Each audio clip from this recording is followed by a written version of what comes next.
Well, welcome to another edition and episode of Brews and Crews. I am your host, Chris Jacobson, and I am here with my good friend, another Chris Thrun. Welcome to the cast. Thanks for having me. Absolutely. So, you and me, we like our beer. We seem to indulge in it, and you brought me something that you thought we should have on the cast. And it is Terrapin, which is a beer that I think we had at one point. If not, I know I've had it at the probably the beer tour at one point in my life. But what's it called? The Luwak? So I brought in, the Terrapin Luwak. I don't know how I came across it. I think just one of those stops, walking through the liquor store, didn't know I wanted to grab for the day on the river. Yeah. Saw the package again. Clearly the marketing caught my eye. So grabbed it and haven't looked back since. It looks like a hippie box. It does. So I see that it's got passion fruit, orange, and guava IPA. So that does sound like I would drink it on the river, because another one that I like on the river, and you probably do too, is Mosh Pit by Surly. I do like Mosh Pit. So it's not quite as bitter or forward as Mosh Pit. This one? Correct. Yeah, it's a little more fruity.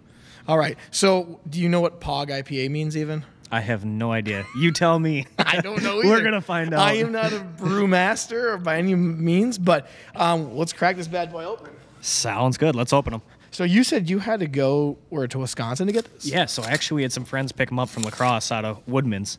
Oh, yeah. I can't seem to find it here locally in Winona. Don't know what it is. There are some places. I appreciate you picking this up for us. Absolutely. There are some places, though, that you can find this weird stuff. Crack it right by the mic. Crack it right by the mic. Yes. Well, first of all, cheers. Cheers. Thanks for coming on the cast. Let's take our first sip.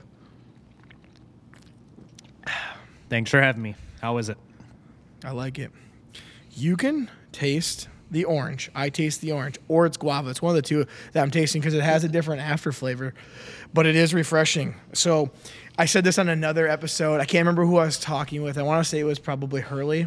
Mm-hmm. And I said, when you think of an IPA, you don't think of a river beer or a summer beer for that. I think of very hoppy fall, winter type beers, but there are these types which are like the hazy IPAs. And these ones, I don't know, they're just smooth, and they actually are pretty refreshing when they put the fruit into them. Refreshing is what I looked for. So is this would you consider this maybe your favorite IPA, or do you have another IPA that's right up there? It's a tough question. I think it's actually going to go seasonal.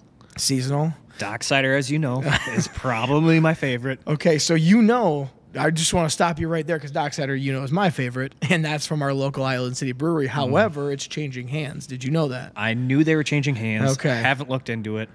What's the answer on our coveted Docksider? So our coveted Docksider might change. I'm going to say it's going to probably change names, and the recipe, quote unquote, might change. But I don't know how you change the recipe that much. So the people that bought the place, I want them on the cast here sometime, because it just makes sense. I'm sure they'd be great to have on the cast. Yes, absolutely. They would be, because I believe it's a husband and wife, or it's a couple. And one of them, as far as I remember and heard, he was a brewmaster at the La Crosse Brewery down in Wisconsin. Mm-hmm. So he's obviously going to be able to make some beer, I'm going to guess. He might know what he's doing. And so I think everything might be changing, because my dad doesn't want High Forest to leave. But as long as you have an amber lager, red lager, black lager, something in that, it's all going to be roughly the same. So I said, the guy brews beer, or at least he sounds like he's the brewmaster. He probably is going to make all your standard ones, and then make some funky ones, like always.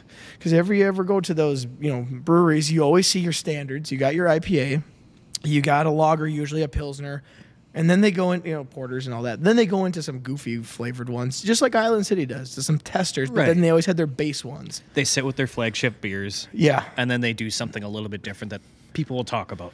Right. Everybody's got their light beers, their dark beers, but something like this, that's a little fruity. It's an IPA. Yeah. It's refreshing. I know I've had this at the beer tour. And you've been to the beer tour, right? I have. Yeah. It's been a few years, but I have done it. Can't say I know this was there for sure or not. Well, I know Terrapin was, but it's all the way from Athens, Georgia, so it's a long ways away. And Athens, Georgia is, if I remember correctly, that's where the University of Georgia is, the Bulldogs. That I don't know. Yep, it I know is. you were in I Atlanta for a live while, there. so I was going to say. I went to the town, so I know that's where they're from. So this is right by the good old state of Georgia, the Bulldogs area. So Athens, Georgia is where the University of Georgia is. But Terrapin's a pretty big brewery. It What must other IPAs do they make? They're not. Oh, man. That's a good question because I don't follow Terrapin a whole heck of a lot. What is it? Hopsecutioner? Hopsecutioner, that one could be by Terrapin. Is it? Does it have a guy? Is it a green box with a guy on it? Yeah, it's black Yeah. and green, I think. Yep, With, like, I've had kind that of, Is it one. like a Grim Reaper on there? Yeah, I think that's what think it's it something might be. like that, but it's very hoppy. It Yes. has a bitter after flavor, so this is totally different. And that's why I love it. It's a Yes. river beer. It's refreshing. And you know what's weird is when you think of IPA, most people, myself included, I think of hoppy beers that I'm going to get this bitter beer face, you know? But then they start making this kind of passion fruit and hazy IPAs, and these go down real smooth, almost Right. too smooth for their percentage of alcohol. What's this one? That's the problem. This one, I have no idea what it is, actually. Let's see here. We're going to find it. We'll figure it out. Oh, here we go at the bottom, maybe? Nah, man, I didn't get anything. I wasn't seeing it on the can either. You know what they're gonna do? They're gonna make us find out by just drinking Just them. drinking them, We'll see have to how drink it and is. find out, and if we get a little lightheaded, we'll know that it's high, and if it's not, then we'll just know it's a wimpy IPA. Then we'll look for another one. So it's kind of weird. IPAs, there's a range. You can get any of them from like 9% all the way down to about 5% or even 4%, which is odd to me. What are the fours? I'm trying to think of what some of those would be. There was one at Island City they had. It was what was it called? I can't even remember, but it was only like 4.2, and it was a Buoylicious. Okay. Buoylicious was a hazy or at least a lighter IPA. And it was like 4.7. Okay. So I don't know what they do to hop them up and make them like lead. But usually they are. Usually they have Yeah. a little more booze in them, and you can taste it and feel it. So going off of the whole river theme, you just bought a boat recently. I did. Finally Yeah. got back onto the river. Okay, so did you have a boat before this? Yes. Would you have? Well, not me personally. Dad Okay. did. Sure. So, grew up with it. Absolutely. Yeah. And we probably put a ton of hours on that compared to Dad. Really? Or Yeah. on your new one? No, on Oh. Dad's boat. You put them on. Yes. You put 'em as soon as on, I yes. turned 16, me and 10, 11, 12 friends would go out on the boat, and we called it the Blue Whale just because it was a giant blue deck boat. Oh, really? It's a deck boat. Yeah. Did you drive it then mostly? Yeah. It was- Okay. unfortunately, I was always driving it, so I never wakeboarded tube because I was always driving it. Sure. So, okay. So now you have a Yamaha jet boat. Yep. Bought a little 19-foot jet boat. So how is that going for you, first of all? Good, other than a sandbar that came out of nowhere. Did you get a sandbar? Yeah, first week I had it. So I was up in the upper pool, backwaters coming back to the landing. Same channel I came out of, came back in, all of a sudden, water went from 8 feet to 6 inches as I was cruising at like 25 miles an hour. You were in Upper Pool 6? Or Up above by that Buffalo. 5A? So I was up by Buffalo City. Oh, so you What pool would you that went be? through 2 of them. That's 5. No, I launched there. So we launched there. Oh, you launched up there. Okay. Yeah, yeah. Yours is 19 foot, so that's pretty easy to travel it's with. it's easy to And- travel with. And you can get those in and off the trailer pretty easy because I've had the 20-footer Yeah. Sea-Doos. Okay, so you were up at Buffalo City. See, now I know there's a spot down in Pool 6 here. Unless it's the beginning of the year, if you go up by the dam at the top of Pool 6, you come down, there's all those houses right along the river there on the left side or on the Wisconsin side. Yes. Don't go back there unless you know that it's going to be higher water. I used to like to go back there and just kind of float, and then you'd see people wave to them. It's kind of fun. Just kind of shut the engine off or just down to an idle. And you just go cruising. It's almost like a lazy river. It would just take you, and then you'd come out down by the bridge that takes you over to Wisconsin is where it takes you up. But I hit a wing dam there. Didn't do any A damage. rock wing dam, right? Yep. Yeah, because usually I know there's a couple of rock wing dams out there. There's one in front of Cotter Island. Found that yes. one before on Dad's boat. On Dad's boat? On Dad's boat. What do you yeah. think about that? Wasn't too happy. Cracked the bet. skag on it. Oof. We weren't going that fast though, so it didn't do a ton of damage. Okay. But yeah, and usually you know where they are. You can see them. So- Especially me spending a lot of time on the river. Still found it. Well, the one thing I like about the jet boat is the worst you can probably do is mess up your fiberglass. It's put all you can, Which wouldn't be fun. which is not fun. But then you can mess up on the other type of boat with outboard motors. You can mess up, like you were just saying, all the lower unit area plus your The prop, fiberglass. the lower unit, Yep. the fiberglass, Yeah. All of it. So yeah, that on our place we have to be obviously very careful. So I hit mine going maybe 2 miles an hour, and all the boat did was just stop. I put it in reverse and got off of it. Looked at it, must hit my keel guard, and I don't know if you have a keel guard on yours, but one of the big giant rubber strips. I don't have a keel guard, no. Okay. No, unfortunately not. It's just one of those things. It's like a $200 thing, easy to put on, but it'll save you a possible headache from hitting a wing dam on that very tip where that boat comes out to the point. That's something that can be easily avoided with a $200 big rubber keel guard, and they sell them. So just a little piece of advice: if you're going to keep the boat long enough, I don't know if you are or not. Well, you know me. I go through things pretty quick. So you're like me. I probably will, and if I don't have that one, I'll upgrade to a different one. Sure. So I keep going back on that debate. Do I keep this boat? I got it fairly inexpensive. I'm not into it for a lot of money.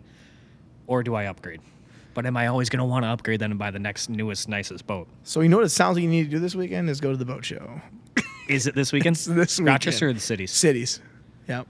Right now it's going on all weekend. I was going to go tomorrow, but I don't think it's going to happen. My dad said, I don't really want to go. And I just hosted a basketball tournament, a little tired. I mean, right now it's 9 o'clock at night almost, so it ended up in the cities. It's 2 hours away for us, so I don't know. If I wouldn't buy anything. I'd just be there to look in around and stuff. So never hurts to look. If you ever see what's out there. Yeah, well, they're all beautiful. When you go to the showroom, you're intrigued. I mean, your uncle sold me my last 2 boats, actually. And unfortunately, he's retired now, and so he can't sell me a boat. Yeah, well, now if you buy a private party, you can't. Right. That's exactly it. So if you ever had to upgrade, because you have a 19-footer, correct? Correct. Okay. If you had to upgrade, what would you do? Would you just go the next size up, or would you go completely up to like the 27-footer that I have? That's tough. I haven't thought about it. Probably just a couple feet. I wouldn't go all the way up to a 27 Okay. feet. Just because it's nice to be able to trailer it, Yep. store it at home. It's not a headache. I can do it, get it on and off the trailer by myself. Yeah. 27-footer, that kind of changes the game. Yeah. Hauling that around, towing it, you always have to have a vehicle to tow it, which I do now at least. But Yep. I don't know. I haven't given it a ton of thought. Maybe a 21-footer so I can still keep it at home in the garage. Does yours fits in your garage now? It does. Yep. Okay, The tower yeah. folds down. It's within an inch from hitting the top of the garage door, getting it in. What do you have, 7-foot garage door? Yeah. Or okay. Yeah, Well, 7 foot. geez, I'm actually surprised that fits in there, to be honest with you. But if it does fold all the way down like my Sea-Doos did, and it went all the way down to the very front, whereas the newer Yamahas, they'll fold like just there, and they won't even go past the window. So mine basically folds right at the windshield. Oh, it does. So the windshield's does- the highest. Yeah. Okay, So it so- folds back. Oh, it folds rather- backwards. yes. Oh, gotcha. Okay. See, The now top the new half of ones, it. the new ones fold forward like that.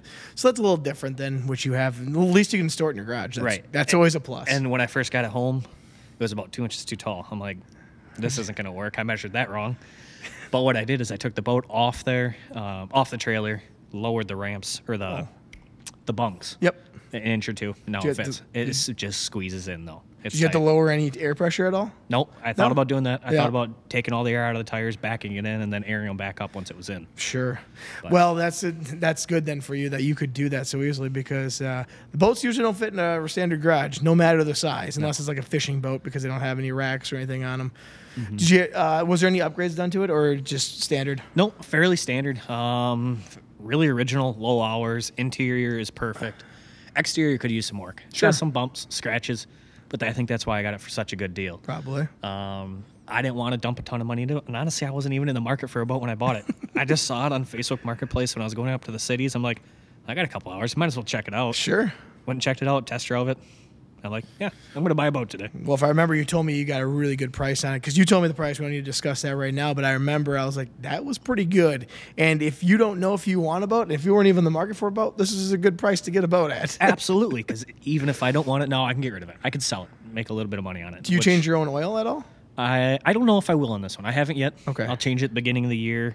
Might just have River Valley do it, Yeah. or have someone local do it. Who knows? Yeah. Did you winterize it at all, or do you have a heated Well, garage? that's the nice thing is the garage stays warm enough. Okay. But on those, you really don't have to do a lot of winterization. Okay. See, everyone says it's so easy, but I'm like, I don't know if I want to take that chance. On I'm the not- jet boats, you have it's really easy. That's what It's very easy. Oh, was Todd Fockler was telling me. Okay. He was like, "Oh, it's simple," and so was his dad, Dwayne. He's like, "Oh, that's so easy." I'm like, I don't know if I Some- mess it up now. What? Some people just pull the battery and put it in the garage. Yeah. With the jet boats because it doesn't keep the water in it. Yep. You don't have to worry about anything freezing and expanding.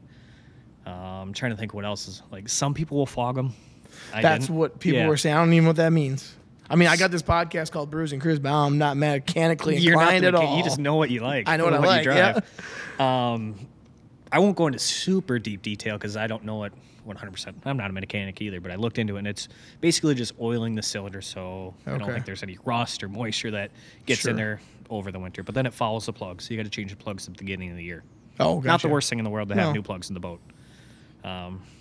So some people do it for winterization, but it's only going to be in there for hopefully 4, 5, 6 months. Well, we had a really nice winter so far. And now Right. this week it got cold, but next week it goes back up to close to 40. So, I mean, maybe summer's coming, but as my wife says, yeah, well, we're going to get dumped on with a bunch of snow and a bunch of cold. That's just how this winter's going to go. I'm like, well, I hope you're wrong because I would love it if it started heating back up in April. Right. So we can get back out. And But it's not even just the heating up, though. It's the water level. that too. Yep. If we have a lot of snow that melts off at the end of the year, we got to wait for the water to come down. Well, last year we had that issue. I didn't drop my boat until I think the last week in May or right after Memorial Day. And even the marinas didn't have boats in until then because the water was so high. I remember we were watching it, and it was at not drastic or severe flood level. It was just at a somewhat flood level where the levee did flood or that road. Didn't come up that high or didn't come up high enough to go over the levee, which it never would probably. But we had to wait until like the end of May. I'm like, man, you know, you're sitting there paying for this slip, and week 1 goes by, week 2, because they usually start dropping boats in middle or end of April. They'll start dropping those houseboats in, but if the river's not low enough, they don't do that. So last year, I think people missed out on close to a month. A good month. Yeah. Absolutely. And- do you put yours in yourself? Yep. I thought you did because I remember you telling me that last year. So yeah, you were talking just a few minutes ago about, I want to be able to trailer it and still put it in myself. I have put mine in by myself. By yourself, no extra hands? No extra hands. I wouldn't wanna do that. A little nervous. Yeah. It's nice because it was what the hell was I doing? I can't remember. I was doing something and no one was available. I'm like, well, I'll just do this as best as I can, and I did.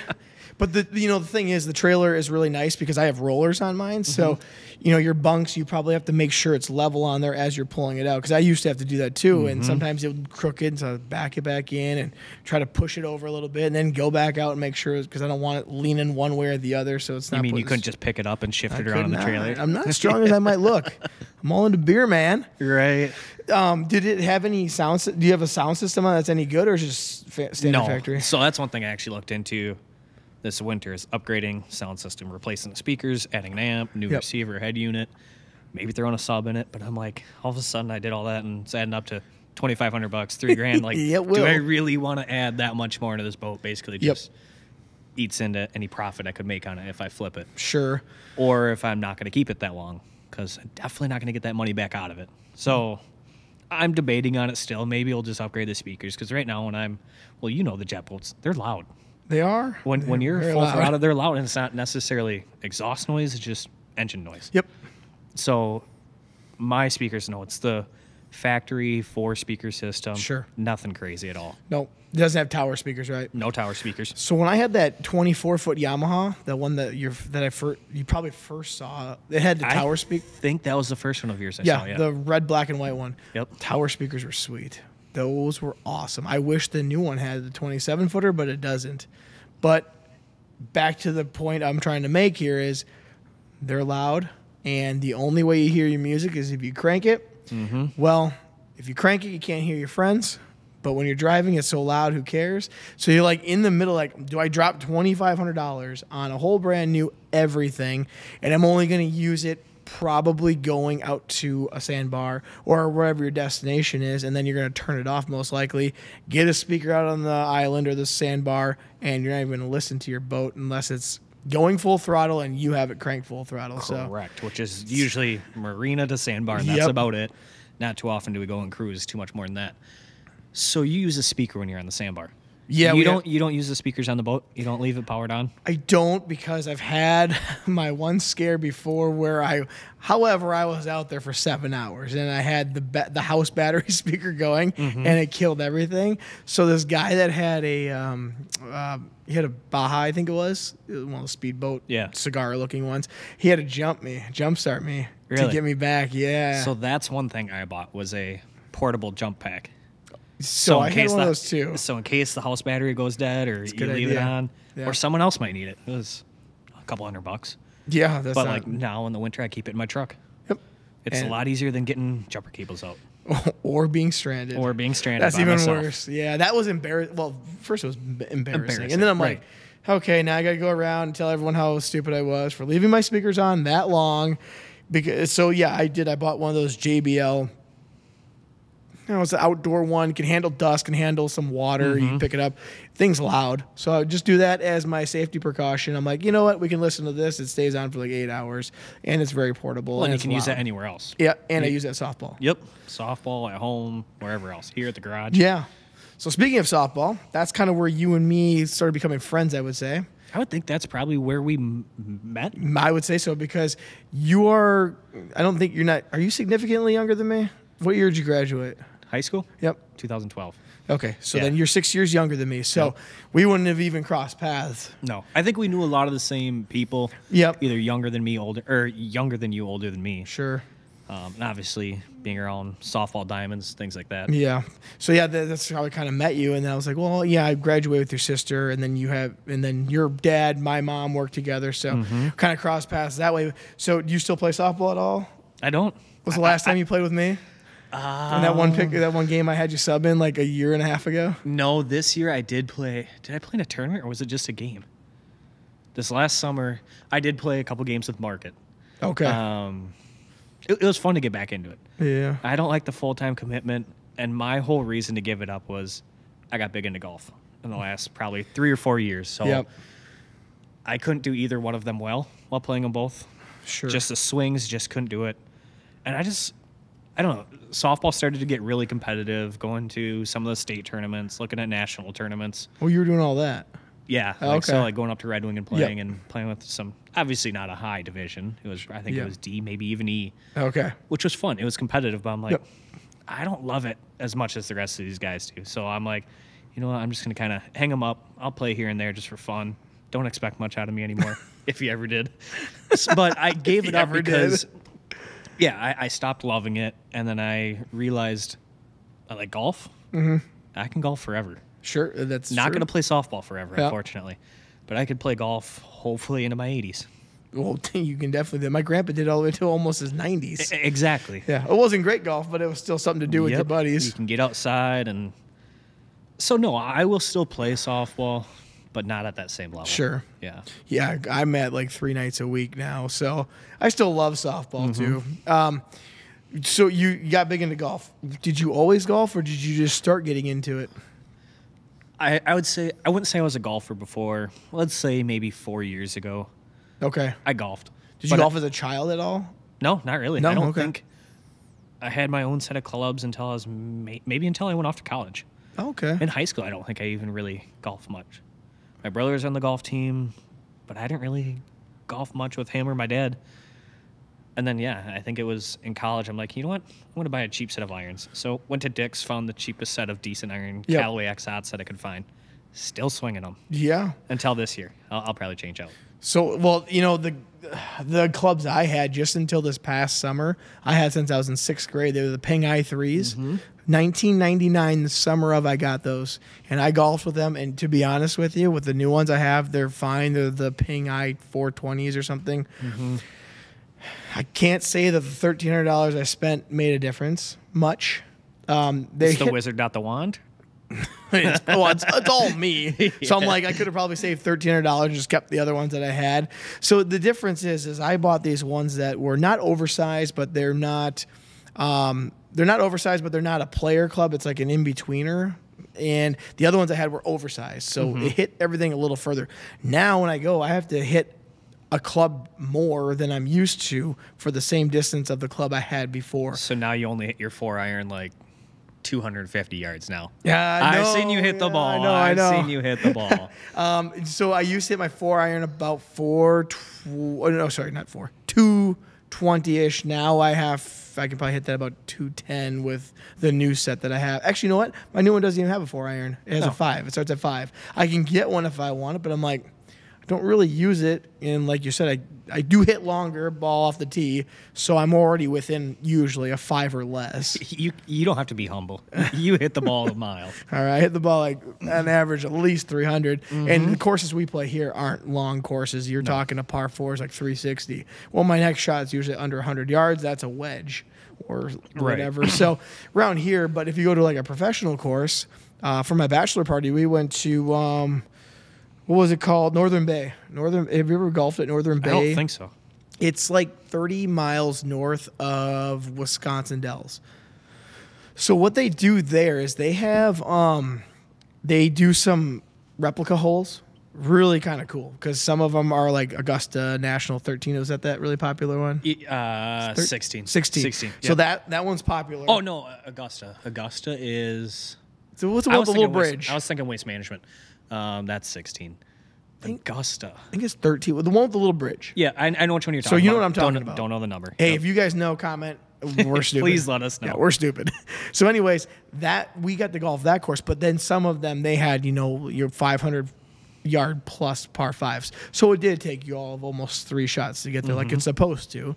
But around here you go, man, your longest par 5 around here is like 464 or something like that. That's Right, just, yeah, depending on what tees you're playing. Yeah, depending on the tees you're playing Yep. too. I mean, most of the time, most of the time when I play, it's only scrambles. I mean, you invited me to one, but I don't usually get out. Like, I think you go golf regularly, just individually with a friend or whatever it might be. I'm only golfing scrambles for the most part. Well, scrambles are fun. I know they are. They're They're a amazing. lot of fun.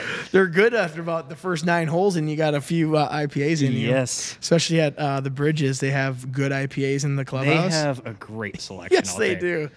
They're one of them that I like is, well, they have Toppling Goliath, and we did a Toppling Goliath podcast already with Hurley. And then they have, I think it's called Drakkar or Draker. Drakkar. Whatever that is. They have funky cans, too. Yeah, like They have good even beers. Probably puts this to shame. Well, yeah, it A lot might. of colors. Yeah. A lot of colors, yeah. So that's a little fun because when you get to about the ninth hole, going on the back 9. You're like, do we need to stop at the clubhouse, get a couple more beers? Yes. Do yes. Yes. And am I going to golf better? Possibly. But if not, I had fun. I had fun. I enjoyed it, and that's half of it. That, like, golf, even if you have a terrible round, you can still have fun. Yeah. So how did you start liking the game of golf since you've only been doing it, well, not that long ago? I don't know if I have, and I don't know if it was me and a buddy got into it. So there was, I'd say my first summer of seriously golfing, me and a buddy would go, I think it was every Tuesday. Yep. And then you could, when I was that bad, you could see the progress really quick. So I think that Sure. got addicting. Is hitting that one shot, be like, oh, let's see if I can replicate that. No, it didn't happen for a while. It doesn't matter how bad you are or how long you've been doing it. That feeling is still the same. So chasing that feeling of that perfect shot, that was pure. I don't know. So I would say it was probably that chasing the improvement, knowing I had fun doing it. Yep. Thought I could do decent at it. The thing is, I play a ton of golf, but I never put the time in to get better. Sure. I tell everybody that. They're like, well, you should get better. You play all the time. No, look at my grip. Look at my swing. It still looks like I'm swinging a softball bat. Yeah, well, you know what? When we had you invited me to that scramble, and I did give you a couple pointers, and you're like, "Oh, I didn't know I was doing that." And then you started hitting the ball a little bit more flush, and because you looked when I saw you, first thing I noticed, it looked a little stiff, Okay. like a softball swing. And then all of a sudden, you loosened up a little bit, and it wasn't the beer talking. It might- wasn't that the might beer. Well, it wasn't the swing fluid. You started swinging, and then you started hitting the ball a bit more flush, and it was fun to see. But it's always that little improvement that's addicting. Yeah. It just is. Now, the thing I like about golf is kind of the lifestyle around it. I don't know. There's something about it. I would say that drew me to it too. Yeah. And maybe it was probably about the time where I was kind of transitioning from college into my professional career Well, and professional careers. knew that it was probably part of it, Yep. or it wasn't going to hurt if I golfed. I knew that's kind of where, I don't know, not business happens, but relationships. Sure. Well, it's an easy way to. That's one thing about golf. It's so easy. It's like going to a brewery or just us sitting here having a beer. You go on golf, it's so easy to have a conversation with someone because you're doing something in common that you both possibly either suck at or you just love. Yeah. Or just having a fun time doing it. Some people don't think golf is relaxing at all because they're swearing all the time. Depends on who you are. Yeah. I find it relaxing as long as you can separate trying to be the best golfer, beat the game, because you're Yeah. never going to beat golf. Unfortunately not. Yeah. And that's the one thing, though. You got to play the course. You can't play the other person. You got to play the course. Yep. That is tough when you're playing someone. Like when I was younger, I used to play in all these junior tournaments. You got to focus on taking that person out of the equation, trying to get par or less on each hole. And they're gonna do whatever they do, rather than say, "Oh man, look at I got an extra shot that I can hopefully maybe beat them, or I have a little leeway of if I shank this one, no big deal because they just shanked theirs." You start playing that way, and then it gets bad. But instead of just playing your game, Playing your game and trying to beat the course. and that's what I say about scrambles is scrambles are a lot of fun to play. Yep. But that's usually where I play my worst golf Yeah. because I'll hit 3 or 4, see someone put a decent drive out there, so I'm like, oh, I can unleash.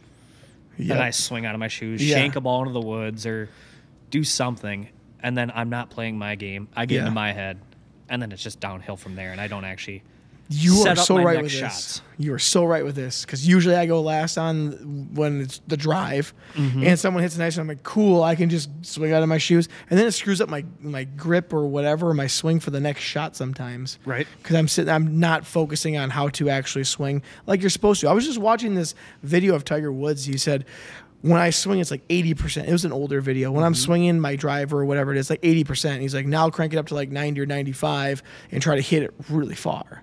So rather than, you got to be so finesse with golf. And it's tough to be finesse because you hit one bad shot, and now you're in your head pissed off. And you're not going to be finesse much anymore. It's not like you can go out there and tackle someone like in football. You have one bad play, screw it, I'm going to hit this guy so damn hard, it ain't going to matter, and I'll feel good on the next one. And you can do it legally. No, you go up there and try to do that with the ball, zip, same thing's going to everywhere, happen. most It's going to be likely, all yep. over the course. But there is a much better feeling than hitting a bad first shot and then having an awesome recovery shot Mm-hmm. from there and be like, well, I'm in the same spot I was if I would have hit a decent first Yep. shot. So hitting those recovery shots, again, that's what keeps you playing the game. Yep. Keeps you coming back. Do you have a group of buddies that you go with at all, or is it just you traveling with someone going to golf?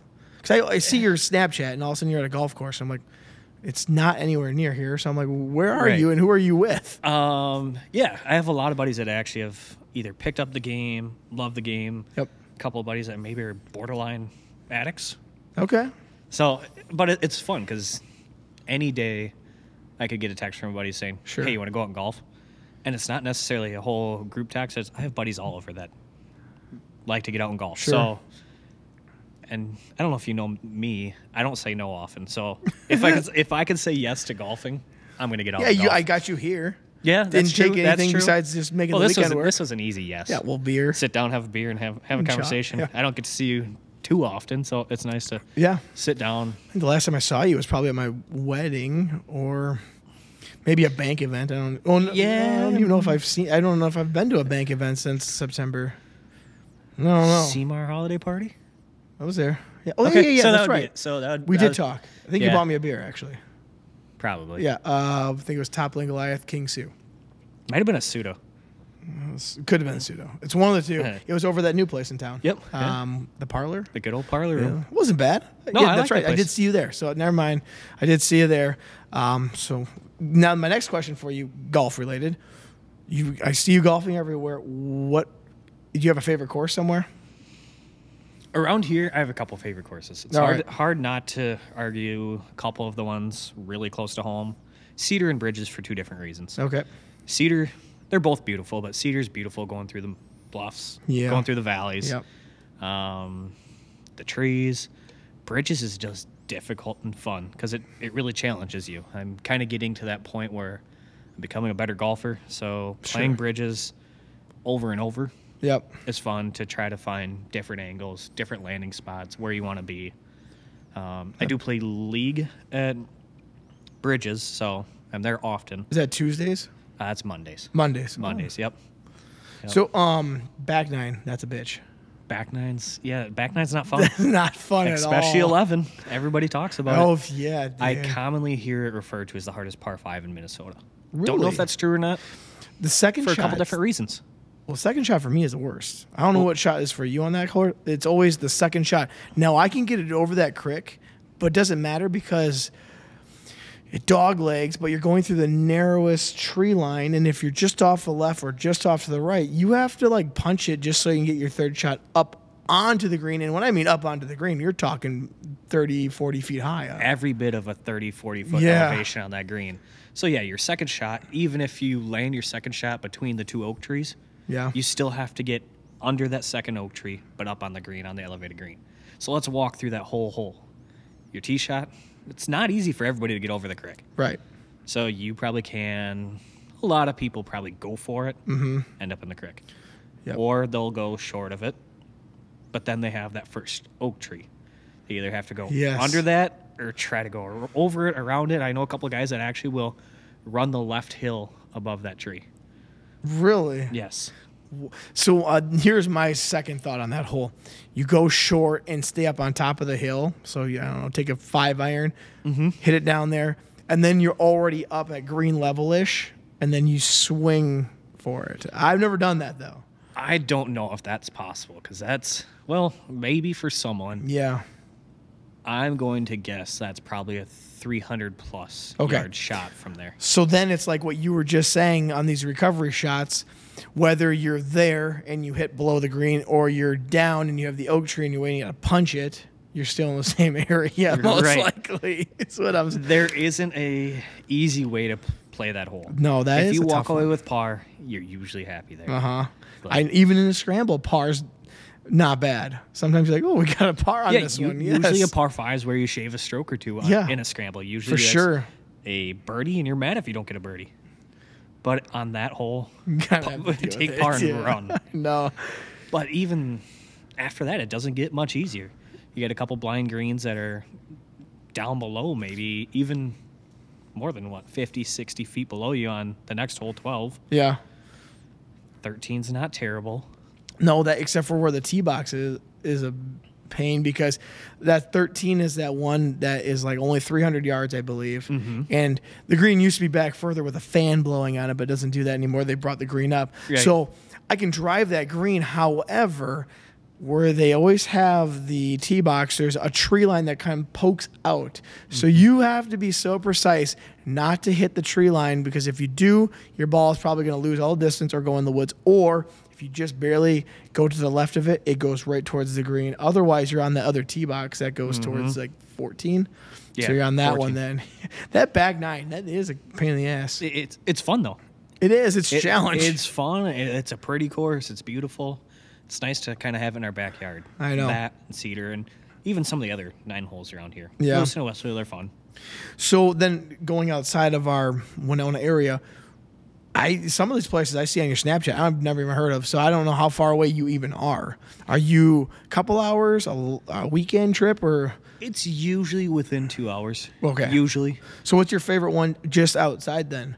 Because I've heard of obviously Bridges, Cedar. You talk about those. I know what you're talking about. Now I want to hear one that I don't know, and you're like, "Yep, I love going there if I can go there again." Yeah. There's probably about 5 of them within an hour that I really like going to. Really? Lacrosse area, I like Fox Hollow. Okay. Never golf there. I don't get out golfing much Okay. outside of this It's area. So Bear Mills, so just outside of Lacrosse a little Okay. bit. Cedar Creek, it's a private course though, so getting on there's a little tougher. Oh, is it You really? should play it 2 or 3 times a year, but it's a beautiful course. because you have the in. There, yes. You're- You play a couple yeah, tournaments wow. there and know a couple people there that Sure. you can get on with them. Yeah. But you step out of the cart, it feels like you're stepping on carpet. The fairways are plush. I've only golfed at like maybe one course like that in college, where I was on the golf team, and we were at a regional, and it was in Burlington, Iowa, and they hosted, I want to say, the qualifying rounds for the 2000 and the 2006 U.S. Open. That was where the qualifying rounds were, I guess. It was something like that. You have to look it up. But anyways, same thing, like you said. You go down there, and it's just plush. However, when you get into the rough, it's real rough. And what I mean real rough, it's not longer grass. It's thick grass where you need to club up 1 or 2. Mostly it's 2. If you can even find the ball. If you can find the ball. Right. And you'd be lucky you break 90. I didn't break 90, and I was on the golf team. Not to say I was on a junior college golf team. Still had to be decent. But, I mean, we couldn't break 90. It was tough. And That's tough. That makes me feel better about my game. Yeah, break Yeah. 90. It was rough, man. But a real rough. When you watch professionals, you don't even realize how good they are because you don't realize what they're playing at. Now, you're right. They're playing on these beautiful courses with awesome fairways. So, like, when you hit it, it's not a big chunk of dirt coming up. It's like this flush sand. It's just like they swung right through it. But then when they get in trouble, they are in trouble. They're not like in longer grass. They're in thick weeds, really long grass. I mean, look at St. Andrews. That's right. It looks easy, but then all of a sudden you get off in the rough and it's like this brush that's like knee high. Good luck finding your ball and then getting it out of there. Yes. So that's why it's important for them to stay in the fairways. It would be nice if I could hit a fairway every time. That would be Can't beautiful. Do it. Can't do it. No. And the funny thing is, for golfers like us, we'll miss a fairway completely. Yep. And then find this little window between a couple trees and be like, you know what? I think I could hit it between there. Sure. Not a chance. And it comes back and hits you in the nuts. Right, exactly. I've had one ball come back at me. Really? Yeah. It hit you? It didn't hit me and it hit the cart. Yeah. But, you know, it's just fun to go out there and, like, we're not playing for money. We're not playing for anything big. Might as well go for it. Yeah. What's the point of punching it out here to get back in the fairway? Right. Go through the trees. Take the shot. Take the shot. Yeah. Go You're not, for it. well, unless you're playing for big bucks, but you're probably not.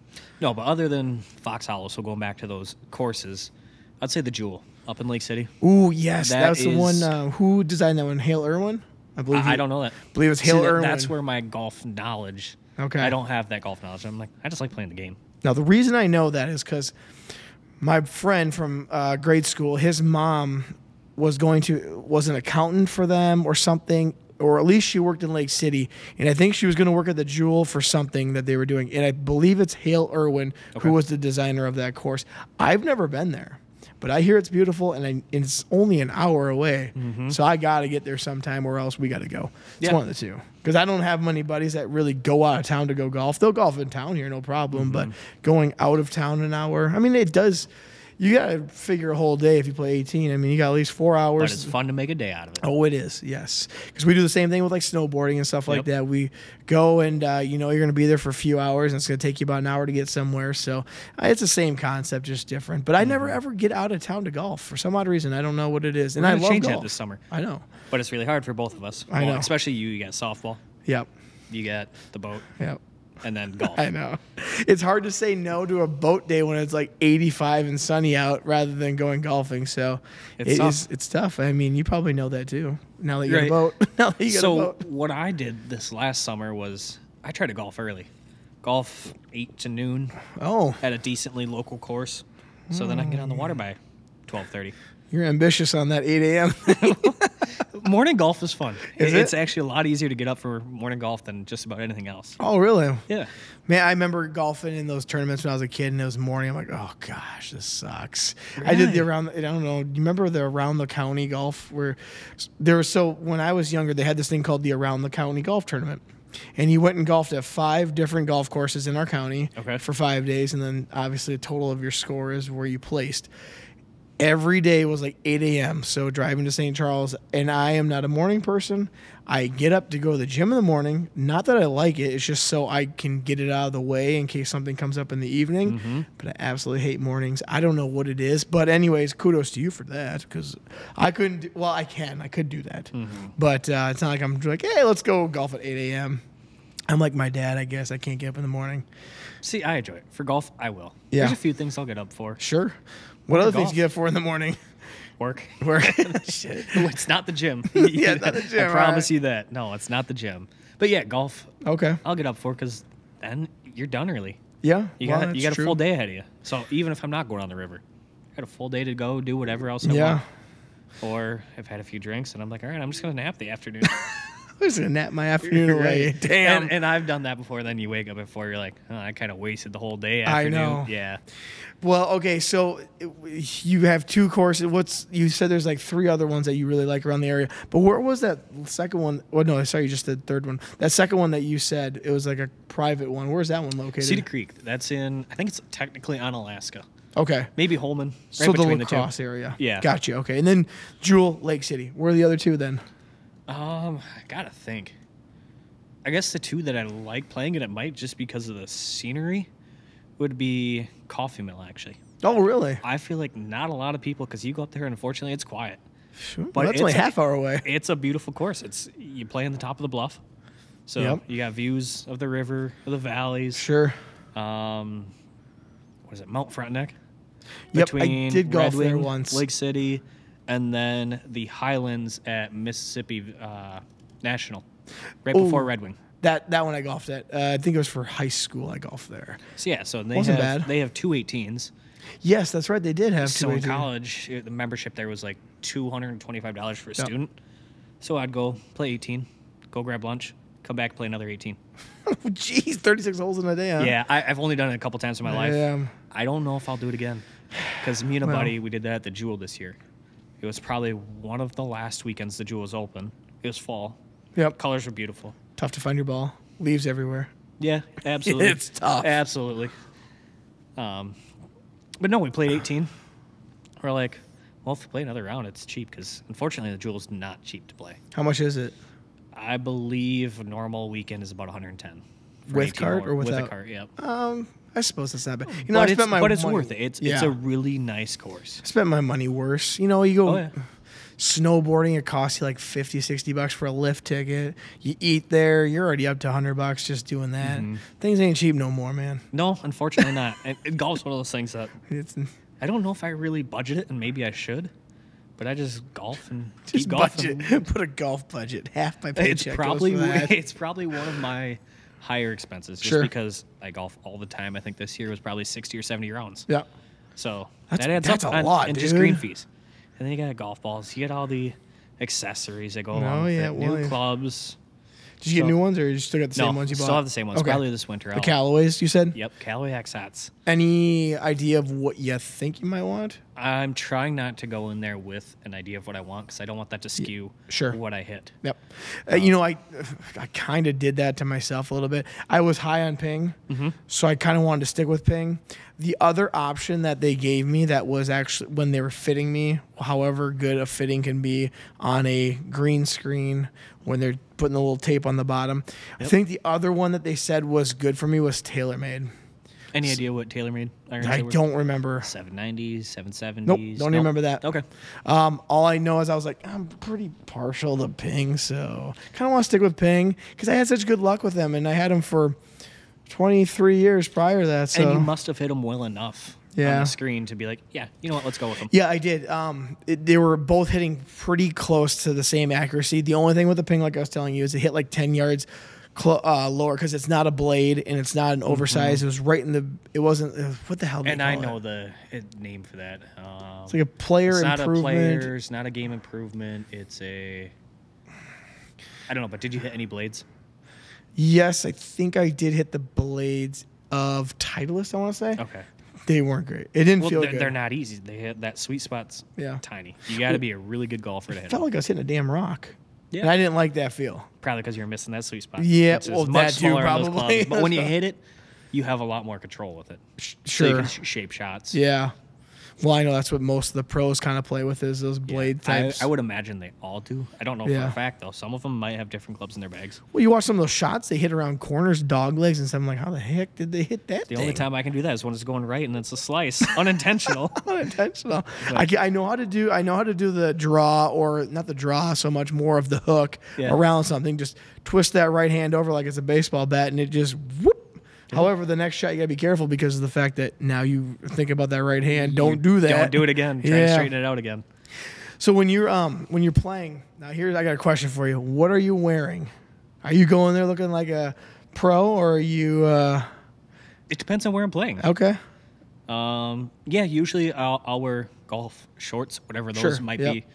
be, or pants, Yep. and a polo, probably a quarter zip.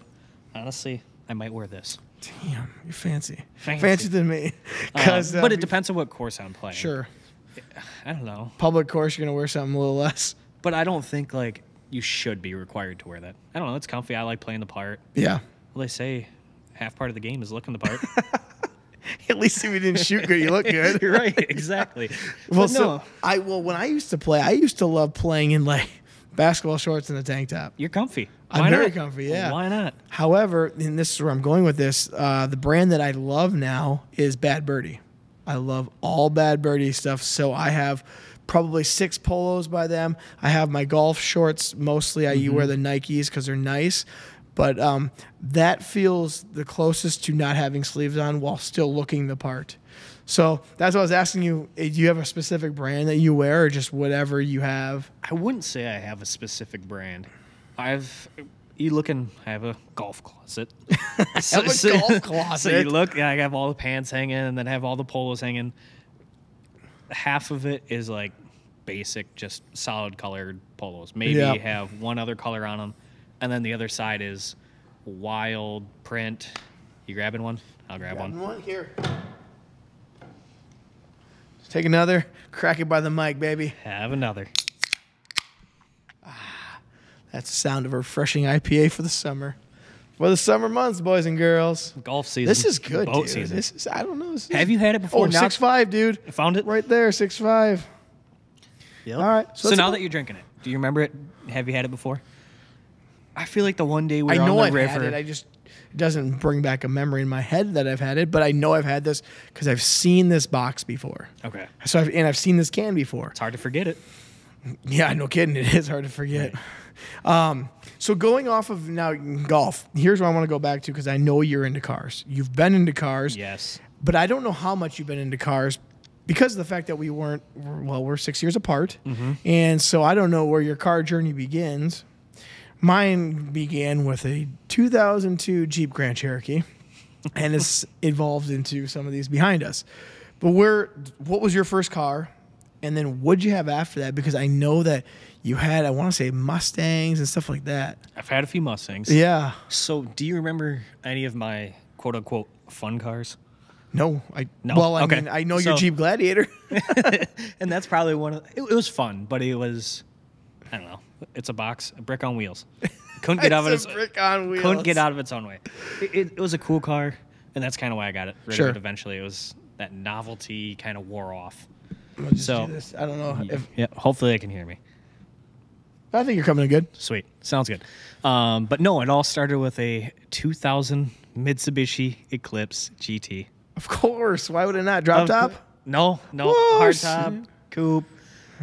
Too fast, too I furious. thought that's exactly where it started. Fast and the Yes. Furious.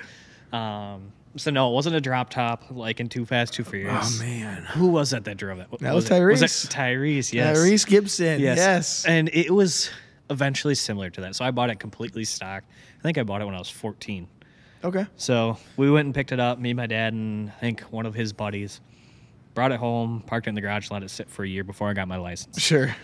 Slowly but surely, I don't know how I had the money to do it, but upgraded it per se. Oh yeah. What were your upgrades? What were the upgrades? Threw some aftermarket wheels on it. Of course. Of course. This was all found on Craigslist. Sure. Good old Craigslist. That's- Before Facebook Marketplace was even a Yeah. thing. Well, Craigslist is pretty ghetto. Yeah. I haven't been on there in a while. Well, you could. But I found you some still good get stuff on hookers there. on there. I think. Yikes. Yeah, I know. Not on dude. Facebook Marketplace. No, you can't do that on No. Facebook Marketplace. That's frowned upon. So what else? Okay, rims on that bad boy. You had to have had the exhaust. Oh, yeah. Oh, And that was probably two. Put a big old can on it. Sure. Oh, Big yeah. old can. Even though that thing had no power. But it sounded like it could. Oh, yeah. Well, at least I thought it was. I was 16. I thought it was sweet. So, Well, I mean, that's still a cool car at 16. yeah. No, yeah, I nobody liked else it. is driving Black that. leather. It was a fun car. So yeah, I had white car, black wheels, threw the exhaust on it, threw underglow on it. Oh yes, Yes. dude, I love underglow. Did you have any multicolor or was it one color? So it had multicolor, Okay. but I always just left it. I think on red. Okay. I don't know why. Me and a buddy put it on in his driveway one night, his dad's driveway, through the yeah. So- Sounds like what I did too. and at that point in time, I didn't have another car, so I drove it all winter. Well, hitting ice destroyed those lights on there. Yeah. Cracked the bulbs. Yeah. They'd be dragging. I'd have to replace the bulb, throw a new one on there. So then I'm like, you know what? I should probably get a winter car. You probably I mean, that's the next best option, right? And that's what I did. So I kept that, parked it for the winter, keeping it in the garage like it was a beautiful car. No, it was like a $5,000 Mitsubishi Eclipse. But at the time, hold on, with the lights. Did you have the lights with the bulbs in them? yeah. So I think it was like they were like tube lights. Yep, tubes. But they were LED lights throughout the tube. Okay, so you were in between, or you were just after what I had. I had those, but they were bulbs in them, Okay. No. and so you had LEDs. Now, Yes. if you want to do it, they have like LED strips, I believe. which would be pretty sweet. That's- Maybe we need to get back to it. Well, I thought about putting on my cycle because people do that. It See, looks on the sweet. bikes, I think it's sweet on the bikes. Like, I would Yeah. never actually put it on a car anymore. I don't know. I'm just over it. I still like might it. look I still kinda like cool. it. Yeah, I don't hate it. Like, Just put on the Mustang right back there. oh, I mean, I shouldn't. mess with I that want- one. yeah, I but wouldn't the mess with Supra that. behind us. it kind of would fit in the Supra. Kind It of. would. But no, on a bike, I really like an LED placed perfectly on a bike. And they do that, and it's not even that expensive. It's just putting all the wires everywhere. I would definitely Hiding the put that- wires, trying to hide the lights a little bit, but it reflects off all the chrome if there is chrome on it, or just off the engine. Yeah. So it looks pretty sweet on a bike. I agree. But no, going back to the Eclipse. Yeah. You had the bulbs. Now you have to get a winter car. Yes, but 'Cause even those- before that, I'm like, I was on some Eclipse forum, seeing other cars, seeing how people were doing up their Eclipses. I love And then it. found one time that had. Do you remember those doors? How they kind of had like the ripples in them. It's tough to explain. It is Almost tough like to explain. stripes. So I had those painted down the side of my car. Really? Yeah, and then threw a big old wing on it and kind of did a black and white theme on the whole car. Painted the That's a calipers. cool theme, though. I love black and white. Black That's and good. white is my theme. And Yeah. I'd say a lot of my fun cars have been black and white. Well, if I remember, I just remember seeing something in maybe Facebook. I think your Mustang was white and black. Yes, I had 2 white on black Mustang Cobras. Oh, okay. So then, 2 of yeah. them. They were almost identical. Stephanie likes white and black and Yeah, everything I too. think it looks sharp. It's crisp. does. And then you get the contrast with the black. Or you can add a little accent color like a Jeep Wrangler does with a little red on Yep. the Rubicon. Yep. That looks sharp. Okay, so go back to, I want to hear more about the Eclipse because the Eclipse was a car. It was like a staple car of a sports car back in the early to mid 2000s. Mm-hmm. And they had the first gen, which is maybe the more highly sought after one. Yeah, the first and the second, because those were ones that actually We're in the movie. were in the movie Yep. and could make a ton of power and were fast. So if Yeah. you were truly into cars, those are what you wanted. Okay. Rather than the third gen, which is what I had, and those didn't make. So you much put power. ripple effect in the door. Yep. Big ass Paint- wing on it. Yeah, a big old Not big gonna old make wing. it 5 horsepower faster with the wing. Unfortunately not. Threw a couple stickers down the window probably. That put it up 10. That made it 10 fast. horsepower more. But that's kind of where it all started, was Yep. having that car. And then I think I probably had it maybe a year or two. Had it for a good chunk of high school. And then sold it and made a ton of money on it. Really? Yeah. Well, I mean, you're probably in the right era. Someone's like, look at this. Yeah, and like someone else is like, well, that looks kind of sharp. Yeah. Let me buy it. All the work's done. So I sold it and made some money on it and then went and bought a Mustang. But Okay. even before that, I kind of figured out, I can kind of make money buying and selling cars, Sure. which is where we get back to the winter car. All right. So with that Eclipse, I needed a winter car. I was a high school kid, didn't have a lot of money, so I went on Craigslist, found a Mercury Mountaineer for I think $1,000. Wow. Yeah, brand new tires. It was pristine, leather interior, 4-wheel drive. Was it Winona? No, No. we traveled a lot for cars when I was young. Okay. My parents, yeah, they probably don't miss those days. Probably not. We'll get into the stories, but the longest they flew to Arizona to get a car for my brother.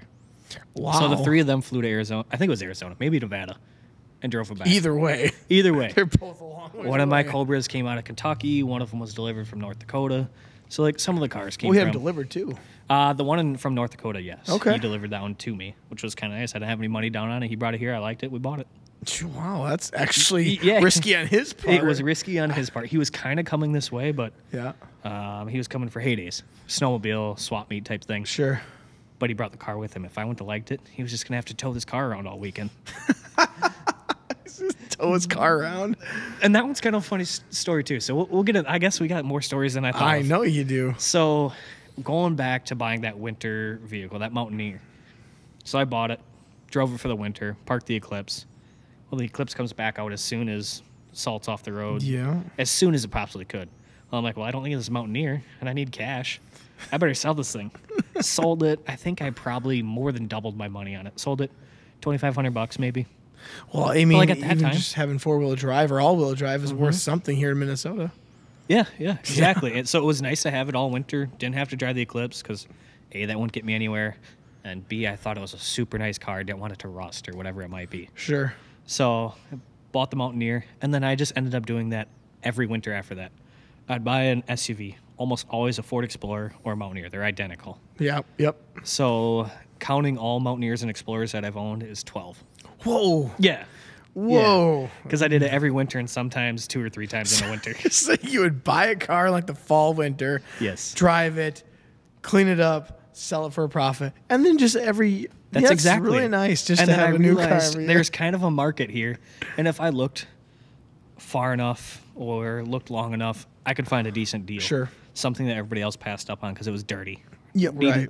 So if I vacuumed it, made it smell nice on the inside, maybe patched a little bit of rust, Sure. just made it look decent. It's not that hard to do a little TLC and make it look No, not presentable, at and then you all. can sell it for more. Yep. And Some people, they put it on. I'm like, didn't you take any pride or anything? Nope. Just And that's kind of what I looked for. Yeah. So I don't know. So that's where all of the cars I've owned have been, is most of those Ford Explorers, Mercury Mountaineers. So you've owned a lot, but you were just dealing in cars. That's all you were Yeah, doing. You were for the most just a part. car dealer as a kid. As a kid, and everybody asks, like, well, do you want to do this for a living? I'm like, no, I don't think I No. do. I don't think I do. Maybe if you owned your own car lot, you might And I enjoy thought about that, and a couple of like the small corner lots that I bought some of these vehicles from, I asked them, like, what does it take to get into this? Yep. And at that point in time, it didn't seem feasible. Sure. I'm thinking about doing that actually because we're about to move into the building next to this one for our real estate office, which Okay. used to be an old car lot, Cars and Credit.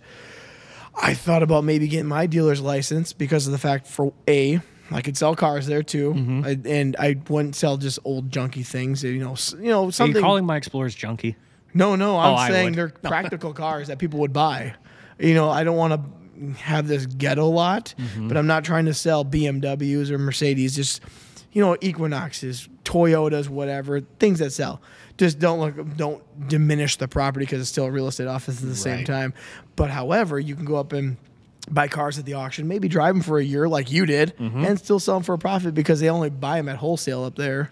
And that's one thing I wish I would have done, is been able to get into the auctions Yes. like all these dealers do. They buy them at auction, Yep. they get them cheap. There might not even be an issue with them. They Nope. throw them on the lot and make a ton of money. Some are repoed. Yeah, That's why. Yeah, and I did it the hard way, just scouring Craigslist for hours, trying to find a deal, traveling. You were hours. hustling. I was at that You're point in hustling. time. Well, I had to. So were you doing this throughout high school and college? High school and college for the most part. Okay. So I'm trying to think of like when I really stopped. Have you stopped? Yeah, I think so. Starting, you? yeah, not addicted anymore. I'm addicted to dealing cars. I would say when I graduated college is kind of when it changed, because that's another story. Oh man. That's probably one of Oh the best man, stories. do we have enough time? Yeah, we do. We're gonna have to make some time. hold on. Do we have enough beer? There's 3 Yeah. beer. There's still 4 more in there. or something. So we'll try to make it quick on some of these cars, but yeah, I think it's 26 cars total, somewhere in there. 26 total. I think so. So what was 12 in high school? Or high school, college? Because I had 12. Well, Or that was there'd just be a couple Explorers. winters where that was just Explorers and Mountaineers. Okay. So 11 Explorers, 1 Mountaineer. You found the hot spot of I can make a profit I on think so. Explorers and Mountaineers. And I liked them. They were easy to drive, easy to work on. Sure. Weren't terrible on gas. I didn't need it to tow anything. I just wanted something that was 4-wheel drive Yep. and cheap. So yeah, every winter I do that. Maybe do it 2 or 3 times in that winter because I found another deal or wanted something different. Yeah. Or just saw I could make some money. As soon as I got a title for a vehicle, I'd throw it on Craigslist for a crazy price or what I thought was crazy. Someone And buys then I it, get a great. hit on. I'm like, oh, if they're gonna buy this one, I got to go find another deal because I have a car to drive. Dude, you're just hustling. So there was one time I had, I think it was 3 cars sitting at the same time, just because I was in between. So then, after a while, I got into Jeep Wranglers. Okay. So I think I went to look at a Hummer, didn't like it. And actually, no, that trip was I went to look at a Hummer down in Chicago, didn't like it. When I was down there, my brother's like, "Don't buy a Hummer." Sent me a Mustang Mach 1. Went and looked at it like 11 o'clock at night. Loved the car, and that was probably one of my favorite purchases. Really? Yeah. Was it what year first off? So all of my Mustangs, I've owned 4 of them. They were all 2003s. Oh, okay. All of them. Was it expensive or not really? Not really. For Was it higher mileage or was it decent miles? let's see here. I would say I had about 70,000 miles on it. Oh, okay. It was an 03 Mustang Mach 1, which is kind of a rare car. They only made them for 2 years. Okay. But it had a ton of work done to it. So it looked pretty sweet. It was probably the loudest car you'd ever hear. Really? That thing was loud. Well, a street car. I shouldn't say the loudest car ever. So like someone was trying to street race it? Is that what you're saying? Or So What do you mean by a street car? I guess. yeah, just a car that someone would daily drive on the street. Oh, okay, not a gotcha. drag car, nothing like a funny car, top fuel car. No, yeah, okay. But like a street car. One time, the only reason I asked that question is I went to go look at a Camaro when I had I sold something, and I was looking either at this Mustang or Camaro ZL1. It was a 2013, and I drove all the way down to somewhere in Illinois. It's like 6 hours away. I get down there and I turn it on. It rumbles. Beautiful. Sounds like just the meanest car you'd ever heard. And all of a sudden, you go behind it. It smells like racing fuel. My uncle's with me, who's a drag racer. He goes, "That's racing fuel in there." I'm like, "Oh." He goes, "This engine's most likely tuned." And I'm like, "Oh, so someone probably was into like street dragging Like or something." alcohol, E85, Like, well, 110 octane. The 110 octane Okay. is what he said. Okay. He goes, "This smells like 110 octane, which is what he uses in his drag cars back in the day." And I'm like, I know what I got rid of. I got rid of that BMW. Nightmare. Thank Don't God. buy a BMW. Don't buy a BMW, kids, unless you know what you're buying. I was Unless you gonna want say, to I'm kind of looking at BMWs Okay. as of late. If you know how to work on them, I guess you're good. But I the don't. labor will cost you. My brother knows everything about them though, so I'm just gonna rely on Perfect. him.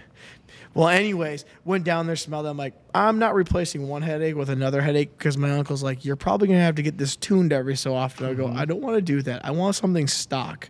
So that's stock back there. I think The you made the Mustang. right choice. I think so too, especially when it's signed by Carroll Shelby. That's kind of Signed by Carroll Shelby. It's a supercharged Mustang. Yeah, Can't go it's- wrong with it. No, you can't. So, anyways, go back to you bought a Mach 1 in Chicago after looking at a Hummer. Right. That's I don't totally know different. why. Looked at the Hummer. It had terrible paint on the one side.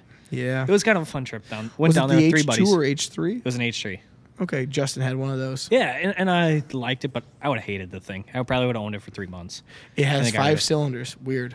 Yeah, they do. They're Yeah, they 5 are 5 cylinders. cylinders. Share the engine with the Canyon. The GMC Canyon. Oh, that has that too? Or is it the GMC or the Chevy Canyon? GMC has the Canyon, Chevy has the Colorado. Yeah. They have I 5 think so. cylinders in those? Yep, I think so. thought those were 6s, but okay, I you know mean, more I than could I I could be lying. Well, I might just be making up rumors here. I'm pretty sure. do. Rumors. We're gonna find out. Everyone's going to think all these trucks are 5 cylinders. You're right. No, I remember the Hummer had a 5-cylinder. I'm like, I've never even heard of that. What happened to That's one? just weird because you would think it would just be weird to balance Yeah. that because engines are all about balance. Yeah. Well, So- it must have been a straight line then, is my guess. Probably like an inline 6. Sure. So, know. okay, you got this Mustang then. You bought it, obviously. Yeah, I bought Was it.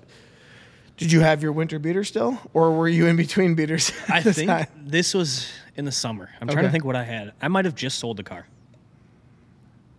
So that's my second Mustang. So maybe I just sold my first Mustang Okay. at that point in time, which the first Mustang I bought changed a little bit on it. I think I changed wheels, maybe the exhaust on it, probably tinted the taillights and the headlights. Obviously, you got to do that. Yeah. But it was a pretty sweet looking. It was Yep. just a GT, so a 4.62 valve. Okay, so you're just going, and then you're going up to the next Mach 1 then. Yep. So Okay. basically, I just kind of worked my way up the Mustang. What does the Mach 1 have in it that the GT doesn't then? So it's still got the 4.6, but Okay. it's a 4-valve engine. Okay. So the 4.6 I think made about like 260 horsepower. Okay. The So weird how that's all made. Right, it was a V8. V8. It sounded. You look at it, you'd be like, "Wow, that car's really fast." It really. And at the time, I thought it was really fast. Yeah, well- thought it was fastest thing I probably ever driven. So I had that. Then I went into the Mach 1, which is still a 4.6, but it's a 4-valve engine. Okay. That thing was a fun car. It was really rigid. It had a Viper. So it had a 6-speed Viper T-Spec transmission in it, coilovers, the exhaust, bare brakes, 6-piston brakes. It was So a fun everything car. you're saying right now, I have no idea, and I'm the one with the podcast. That's why I'm asking questions. Well, it 'Cause I felt don't like know a track anything car. Really? The answer, yeah, it felt like a track car. So if that car had a ton of power, that would have been a fun car to have. But Okay. it looks sweet. It was a dark gray, really dark windows. It was loud. It was fun. It's got to be loud. Oh yeah. it So how was many loud. Mustangs have you had in total then? Four total. Okay, so what was your favorite one? That one? I always say that one just because it was so rigid. It felt like a track car, a go kart. It hugged the ground, but Okay. it didn't have. It wasn't in perfect condition. It had 100,000 miles on it, so had some rock chips here, Mm-hmm. Sure. little bolster rub on the seat here, but also I didn't pay a ton of money for it. I was Yeah. young, but it would be probably that one or my next Mustang, which would have been the car I was always wanting, which was an '03 Cobra, the Okay. Terminator. Ooh, what? 03 you said? Yep. So they made the Terminator from '03 to '04. And it was that one supercharged? Yep. Cool. How many horse did that one make? That one was 551 to the tire. Ooh, was Yeah. that one souped up at all, or was that stock? Stock, no stock. I want to say they make about 395 on a dyno. Oh, so someone. I'm trying to remember what they advertise.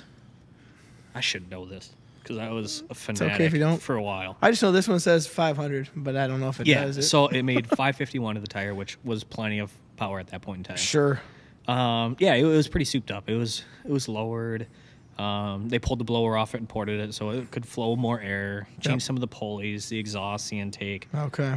So I want to say it was like 551 horsepower and 581 torque to the tire. That's pretty good. It That was torque fun. when that torque matches or is more, Yeah. that really makes you go. Because And that with- Supra is like that. It's got more torque than it does have horsepower. And that baby, when you put it into drive, the ass end kind of goes down like that because it's ready to launch off. And that was the nice thing about my Cobra was it was low, so that thing just took off. It would Yeah. just scoot instantly, and it was a blower, so it was instant torque. You didn't have to wait for a turbo to spool. Yeah. So that power was there as long as you were in the power band, which you almost always are driving though. But Yeah. that car was pretty. It was So- white on black, pristine. Black on black? White on black. White on black. Oh, another Yep. white on black. Maybe that's the one I saw on your Facebook. I don't know. Have you had two I've white had on black? two of those almost Okay. identical. Sure. So I'm trying to remember why. I think I was in college, sold that one because I could get a really good price for it. Sure. Sold that. I'm like, oh, I'll be able to replace this. As soon as I sold it, I regretted it. Okay. I tried to get it back from the guy that I sold it to like a couple months later. He's like, no, actually, I blew it up. So he blew the engine a month after I sold it to him. Because he was being stupid or because it just blew? I don't know. It didn't have a ton of miles on it. Okay. Those engines can hold a lot of power, so like I think he was probably being stupid with it. Who knows? Or it could have just been time for it. So you got rid of your Mustangs because you probably could get a good price, so that's why? Yep. And at that point in time, I got not sick of vehicles. They were easy. Just was looking for the next one. Yeah. You're addicted. Yeah, You were I was addicted to cars. Addicted to the chase. It's about it, though. You're right, though, because I would do the same thing with anything. Even my truck. My truck, I like my truck, the Shelby, it's cool, but if someone give me the right price, I'm selling it. Oh, That's yeah. fine, and I'll find another one. So I would be okay. I'm in the same boat with you. I like that kind of stuff, too. If I can do it, I'll just replace it with something else. But however, you have not had another Mustang since. Or I since. did have one more after that. Well, what year was this? So what year did I sell the car? What was your last Mustang then? Because you haven't had, as far as I've known, you've never had anything.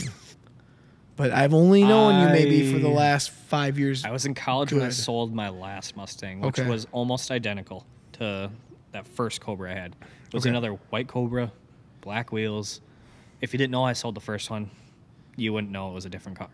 So you did find something kind of to replace that one. Yeah. Okay. Found something to replace it. Similar miles. But after a while, I started finding all the imperfections in it. Sure. Didn't make nearly as much power. Still looked pretty decent. Cool, but yeah. it had some spidering in the, I almost called them running boards. The body panel below the door. Can't Fender even think skirts? about it. No, yeah, maybe side skirts. There we go. Side skirts, There we yeah. go. And rock chips in the hood. Sure. Yeah. So it just wasn't perfect like the first one was. Shouldn't have got rid of the first Yeah. one. That was the one that was delivered from North Dakota. Which one? The last one. Yeah. Okay. The first one I got out of Kentucky, met the guy halfway in Illinois, I think it was, at an airport. He flew home. Oh, really? Yep. He flew home. That's funny. Yeah, I met him at the airport and then he flew home. Or maybe he rented a car and drove home. I don't remember what it was. Something. He must have been getting a good price if he was willing to do all that. I like to think I got a good deal on it. I know, because why would he go that far? Maybe just because he knew it's like, man, it's easy to sell it. But those cars are like tough to come by. They're a group of, and now they're worth even a lot more. So I wish I would have. Because they're only made 2 years, is that They're right? only made 2 years and Okay. they're called the Terminator. Do you know why? Nope.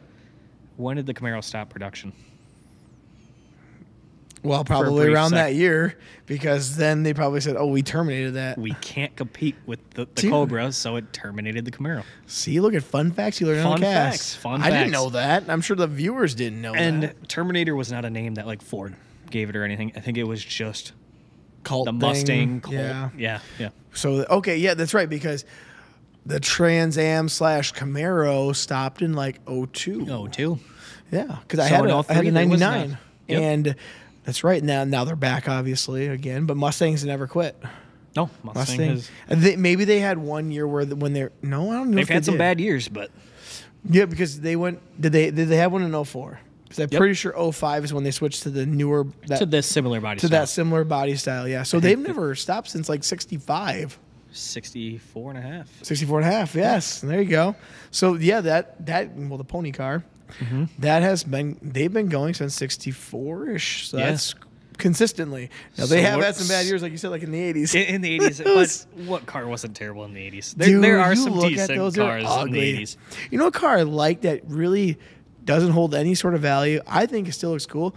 Is the Camaros of the 80s and the Trans Ams of the 80s. I always thought they looked really neat, but they didn't make anything for horsepower. I think they looked, they just had a giant engine, guzzled gas, didn't make any horsepower. I know it's like 180. Yeah, I but they think. look pretty cool. Oh, they sure did. I thought they looked cool, but they never hold any place value. I'm of trying to anything. think of what car it was in the 80s. My brother would probably wring my neck if I couldn't remember this. It wasn't the Monte Carlo, but it was a car that looked just like it. It was So, twin turbo. It was a V6. so it's. Well, I'm just going to guess here, and I doubt it's it, but I think Dodge Charger made an ugly car, but it was a Shelby edition of Dodge Charger, and it was In the just 80s? yeah, it's ugly. Someone trying to had think one what at it'd be. cruise night one time back. I don't know how many years ago. I don't know. No, but it was almost identical to the Monte Carlo of the 80s. Well, 84. okay, so then there would be Oldsmobile. Yes. Here we go. Yep, that was Yep, was it was the an other Olds. one. Okay, that was the Oldsmobile Cutlass then. Yep. Yeah, that was I think it was a Cutlass. sure. Isn't it funny how many car brands there used to be? Used to be, and so like, many. and how many there are now. Yeah. Like how many aren't around? Like even like simple ones, like when we were growing up, Pontiac. Well, see, now you go under that. That's all GM products. And now you only have like GMC, Cadillac, and Chevy, but they also own Saturn, if I remember right. They had Oldsmobile. I think they have Buick too still. And then Yeah, they Buick's had, still around, aren't they? Yep, Buicks are still around. And what was the other one we just said? We were talking Pontiac. Pontiac. Those are all like GM. They had like 6 or 7 different divisions or more. And a lot of them were very similar. Yes. Like But it they was made always the the same tiers car. of, Yes. oh, it's like, here's the cheap one, but if you want, here's the Cadillac for you. Mm-hmm. It's just like Dodge. I remember Plymouth. Plymouth used to be around too, but that was the lower brand. Even they had two neons. They had the Plymouth neon, which is this one down But here, bare bones. and the crank Dodge windows, the manual. Dodge neon, which had the SRT4. Right. The start of the old turbos that people loved. I remember if you had a neon SRT4, boy, that was pretty cool. I remember those. I remember who was it when I was probably like 16, 17. Had a really fast neon here in town. I absolutely loved the car. What But color still was a it? Do you neon. remember? It was black. I want to say his name might have been Nathan Hander. Oh well, there was another guy that had a think blue it might one have in been. town. His name was Lucas Kostuk. I don't think I recognize that one. He used to work at the Green Mill with me as a cook, and he was, I want to say he was like a senior when I was probably a freshman or sophomore in high school. He had an SRT4. Oh boy, that was a cat's meow. Yeah, some of those cars are sweet. But Turbo. that's kind of another cool thing about the cars is there's a lot of people you might never meet. You might not know a thing about them, but you know who they are because of the car they drive. Yes. Yep. That's just the car scene. And there's It a is. lot of people that I know like that. And they I don't know might- who you are, but I know your car. Yeah. They'll introduce Yep. themselves saying, "Hi, I'm Chris." Oh, Oh, nice the to guy meet you. with the But I Mustangs. drive this. Yeah. Yeah, the guy That's with the exactly Mustangs. it. That's exactly how it goes too. Because I go to all these car shows too, and I'm like, I know your car, but I don't really know who you are. But as soon as you say your car, I'm like, I absolutely love it. And you start talking about that car or something about the car. Yep. It's kind of cool. It's a community. Have you had any more sports cars since your Mustangs? Unfortunately not. So I sold that last one. I sold it in college. I think I was trying to make an adult decision at the time, which I Okay. regret now. Yeah. Why was I trying to be an adult at 20? To pay off school, pay my way through school. And Okay, just try to get okay. ahead. Gotcha, I thought like, gotcha. hey, I'm going to be rounding out school here. Might as well get rid of this car. I don't need it. Quickly regretted that again. Yeah. What did you have then as your secondary then? What was I driving? Did you I was have two driving- cars again, like normal? I almost have always had two cars. Okay. Until maybe 3 or 4 years ago. What's going on, Chris? I'm getting old. Getting Just old and on boring. one car. Old and cranky. Oh Now, man. now I have the boat. Maybe that's the answer. No. Well, that's it's a not the sporty answer. boat, but it can only be used so often. I think the answer is I haven't figured out what I really want. I keep changing my mind, so there's nothing I really want to Well, spend. If you're addicted to selling cars, Yeah. you're going to be in the same boat. But, if you can find another good deal, you need to get back on that scene. I keep my eyes, and I almost bought another fun car 3 or 4 months ago. What were you thinking? A 65 Cobra, an AC Cobra, backdraft. Oh, what happened? I just couldn't pull the trigger on it. Couldn't pull it. It All right. wasn't exactly what I want because I want one that's kind of a Restoma that's got a. Okay. I really wanted to have that 4-valve engine that I had in the Okay. Cobras. I want that in a backdraft Cobra.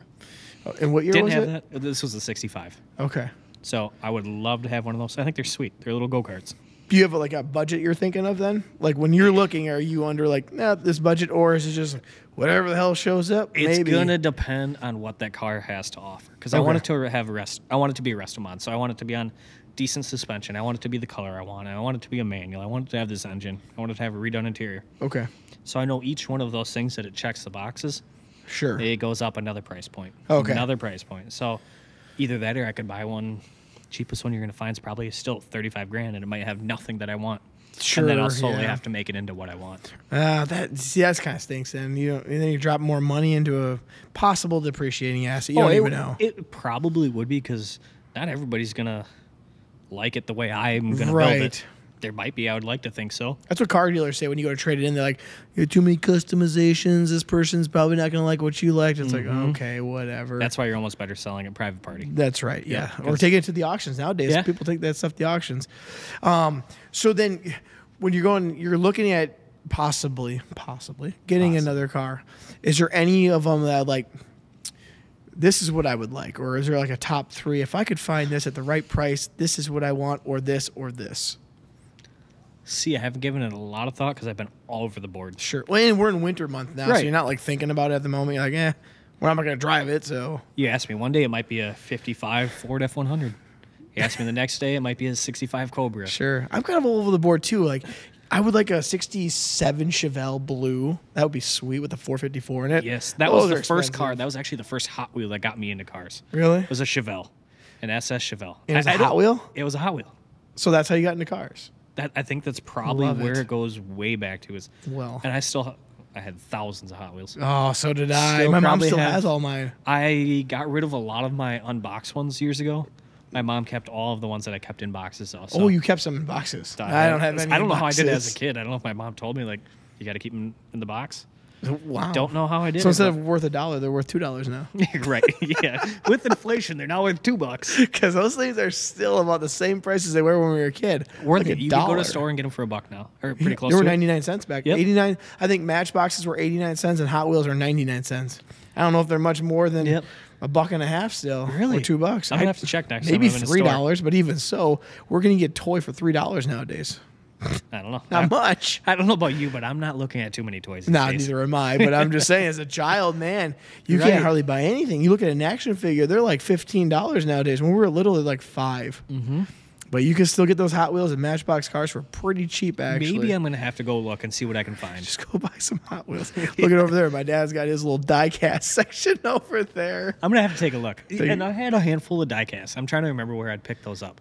Oh, you know where had really cool die-cast places was, I think it was Dyersville, Iowa. They were Really? like the home of like die-cast cars and stuff.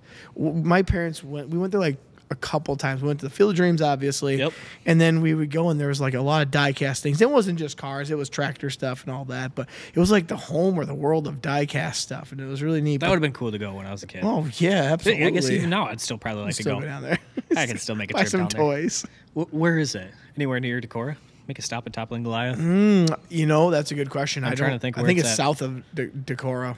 Without looking at my phone, which is Yeah. recording us, No. I can't look. But you have your phone; you can look if you ever Well, want. let's go try to figure it out. All right, figure out what Dyersville is. But you could go down, check out the Field of Dreams, hit a ball into the cornfield, check out a couple ghosts, then check out some diecast cars. Some of those are my diecast cars in there. I think there's a Nissan Skyline in there. So my dad had That's this. pretty cool. The Skyline was a sweet Yes, car. dude, those are so cool. And my dad told me one time, because I was big into baseball, he goes, if you ever pitch a no-hitter, I'll buy you a Nissan Skyline. No. Never pitched a no-hitter. I had a one-hitter. Could have done it. He goes, yeah, I bought you a Skyline. I'm like, no way. Comes up as a die-cast car. Rich Yes, knew what he there was you doing. go. He knew what he was doing. I'm like, you got a Skyline for me? Looks like it's straight south of Prairie du Chien, If I a wanna say little it's west of Dubuque. It's like then that's about 3 hours. Well, that's Yeah, I'd probably give 3 it about 3 hours, that's give or a- take. Well, Dubuque is where Justin lives, so it takes it doesn't look like it's far, but it's how you get there is kind of a pain in the butt. 61 straight south. 61 straight south. I know. Yeah, I think that goes right to Dubuque, doesn't it? I believe so. It rides the river a little bit too, Yep. even because I had to go down there for his wedding, so Okay. I know where that's at. So, okay, you need to get yourself a sports car or something, obviously. Mm-hmm. But if you had, like I said, you don't know what you would want, but you go to car shows. Yeah. Okay. I used to go to them a lot more than I do now. okay. I don't know if that's because like the group of guys I used to do it with, and it used to be me and my brother quite a bit. Okay. And then usually there was a decent group of us that would all go together. Right. Riley's down in Florida now, so it's tough to go to car shows together. Sure. But I was just down there a couple weeks ago, and he You were in took me to- Florida? yeah. Okay. And he's down in Naples, so there's some pretty decent cars You get down to there. drive those all year long down there. Yes, you drive them all year round, and Naples, there's a little bit of money. So there's some pretty sweet cars. We went to a Cars and Coffee, and trying to remember what car was there. There's a Speedtail there. What's a Speedtail? I'll have to show you a picture of it. Show me. But I want to say I got to remember the number. I think there's less than 100 of them in the world, maybe 111. Oh, well, that's probably why I don't know them. Yeah. Is there a certain company that makes it, or is it called Speedtail? Yes, sir. It's a McLaren. So Okay, McLaren. I'll show you a picture of it here. So Ooh. the Cars and Coffee, they had a lot of different cars like this. They had Ferraris, Lamborghinis, Porsche. So if you can see this, it's you zoom in. I don't know if you can see it, but if you do zoom in, whatever. That's a fancy looking car, and I can see why it's called the fishtail because it kind of looks like a fish, actually. Speedtail. Or sorry, Speedtail. Real close though, but yeah, it's got Fishtail, that really whatever. long slanted back. Yeah. Is the engine obviously mid rear? Yes, like it would be just by these I believe photos. it's a mid-engine. I don't know much about the car, honestly, and I want to say it's electric as well. Oh, really? So I think it's kind of like the Porsche 918. Damn! Look at that. That looks like a jet. And it's a 3-seater. So can you see in that cockpit? In the cockpit, there's one seat in the front, in the middle, and there's 2 seats behind it. So the driver actually sits right in the middle.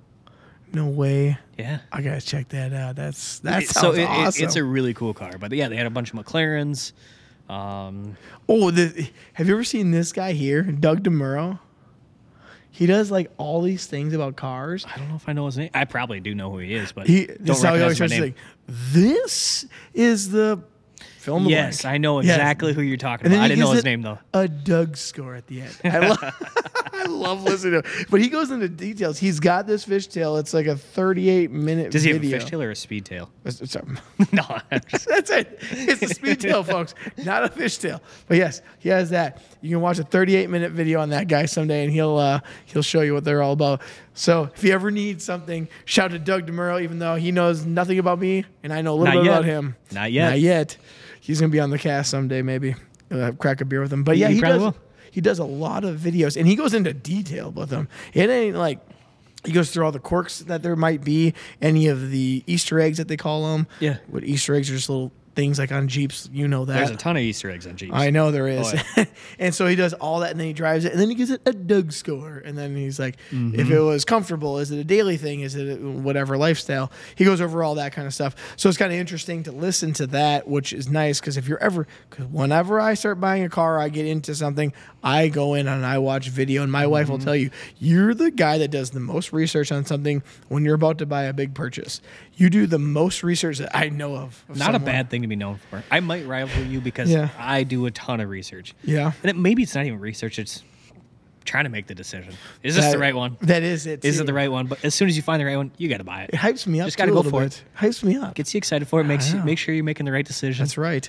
So your last sports car was a Mustang, right? Yep. That was the last. One. That was a really long time fun ago car. then. Yeah. And then you started making adult decisions. And then I Stop. I got old and Just boring. I don't know stop. why. For a long time there, still maybe am. Well, so then you bought a Jeep Gladiator, which sometimes it's like a love hate relationship with those. I think I hear people. I love them. I think they look cool. I like that they're versatile to the fact where you can take it off and it's a convertible in a sense, and it's also a truck. So it's like everything I love. I love convertibles, and I like having something that I can throw stuff in the back like a truck. Right. What did you like about it? And also, what did you not like about it that you got rid of it for what you have there now? was probably 3 big reasons I bought it. All right, number one. Number one, I wanted to buy a Wrangler as a toy. I wanted to buy a second vehicle. So I was looking for Wranglers. I like the 2006 Wrangler. Okay. The TJ Wrangler. Really? Yeah, I really like those. Stephanie likes those too. They're a Jeep to me. It's probably because I owned 4 of those. Of course you did. Why I would went you through not 4 have? of those. I had a 97, a 2000, an 03, and an 05, I think it was. You know what? I had an 07. Forgot about that one. So what? How many now was that? No, I was an 09. Sorry. Okay. I don't know. That was Jeez. 5 Wranglers. Did you make money on all of them? I've made money on every single vehicle I've owned other than 2. Okay. So we'll get Good in. for One you. of them, I lost my ass. Oh, really? That's a story. I don't know if you know that story. No, but I can tell you when I lost my ass on is that damn BMW. Did you lose 19 grand on it? Nope. 8. You're ahead on me then. That's the story. 19? What the heck was that? It was stolen. Oh, and you never got any money back? So let's dive into that one. We'll go into that one, then we'll Then go we'll back come to back Gladiator. to we'll come back Gladiator. So- Sorry, guys. So that's when I started making my adult decisions. I'm like, you know, I'm going to buy a nice vehicle. So I had my 05 Grand Cherokee, which was my daily through college with the Mustangs. Okay. Had that. I'm like, you know what? I'm graduating college. I think I accepted my new position that I was going to have after college. And what was that? That was the mortgage lender position. All right. Yes. Yes, if you don't know, this guy's a mortgage lender at one of the finest banks here in Winona, Merchants Bank. He's also been actually a client of mine of buying a house, Mm-hmm. and I've sent lots of people to you, including my cousin, I believe. I don't know Absolutely. whatever happened with that, but that we can't get into that detail. Anyways, fantastic mortgage lender. The best part is I have a cell phone, so I just call you whenever I'm like, or text you. I'm like, hey, any questions, let me know. But here, I referred this person. I love that. And that's where, whenever I have to give off referrals, I'm like, I like to deal with these people because I have their personal number and they will respond to me too, as I will respond to them if they need anything. And I love that connection. Whereas if you go through like a big lender, you're just like, yeah, they might email me back when the weekend's over. I can call you and be like, hey, this is what's going on. And just letting you know if this is what's happening, or do you know what's going on? And we First get of that. all, I appreciate it, of course, but Yeah. that's one of the big things, and I think that's why how you could be successful in our business For is being sure. available, picking Yes. up the phone, being available to pick up the phone, always. It's worth taking that 15 minutes on a night or a weekend to answer whoever's questions, whether it's you or the customer, or the client. It's Yeah. worthwhile. It doesn't take time. It's fun to do because obviously they don't do this all day like we do. No. So answering those questions, not making them worry about it all weekend, whatever the question might be, Yep. it's worthwhile. Well, and that's the thing with. Sorry, we're going off topic, but that's okay. We'll get because back to this was- We're circling back, but anyways, yeah, you're right about that because what we do and what you do, as a real estate agent, mortgage lender, we are helping people with their most likely their biggest purchase of their life. Car is not that big compared to real estate, or whatever they might be buying real estate wise. Anyway, so yeah, you're right. Making people feel comfortable about spending hundreds of thousands of dollars doesn't hurt. But anyways, if anybody ever needs a mortgage lender, this is your guy to go to at Merchants Bank here in Winona. Just letting you know, might as well plug you while you're here, man. I appreciate All it. 30 people Absolutely. are going to see this. So if there's a 1 out of 30, you're good. I appreciate it, of But, course. But yeah, easy. But anyways, let's go back to your losing your ass. Losing my ass. It's fun to talk about. Well, a stolen car. What the hell? Yeah, what so- happened here now? Like I was saying, I accepted that position. I'm like, oh, I got to drive something a little more Fancy professional. dancy. So Okay. I went and found myself a 2013 Jeep Grand Cherokee Overland. All the bells and whistles. Yep. Okay. I think it was probably at that point in time 2 or 3 years old. Rolling them out. Nice. Need another? I'm gonna have shortly. another? I'm going to have another. Well, Terrapin, you're really good. Very good. Above average. You're above average. Highly above average. Highly. Um, Okay, so Jeep Cherokee Overland. Now, what is it? The top of the line, or that at that point in time, that was the top of the line Okay. Grand Cherokee. Honestly, I guess a Jeep at that point in time. Yep. They didn't have the Grand Wagoneer, so it was the biggest. Did they have the Summit?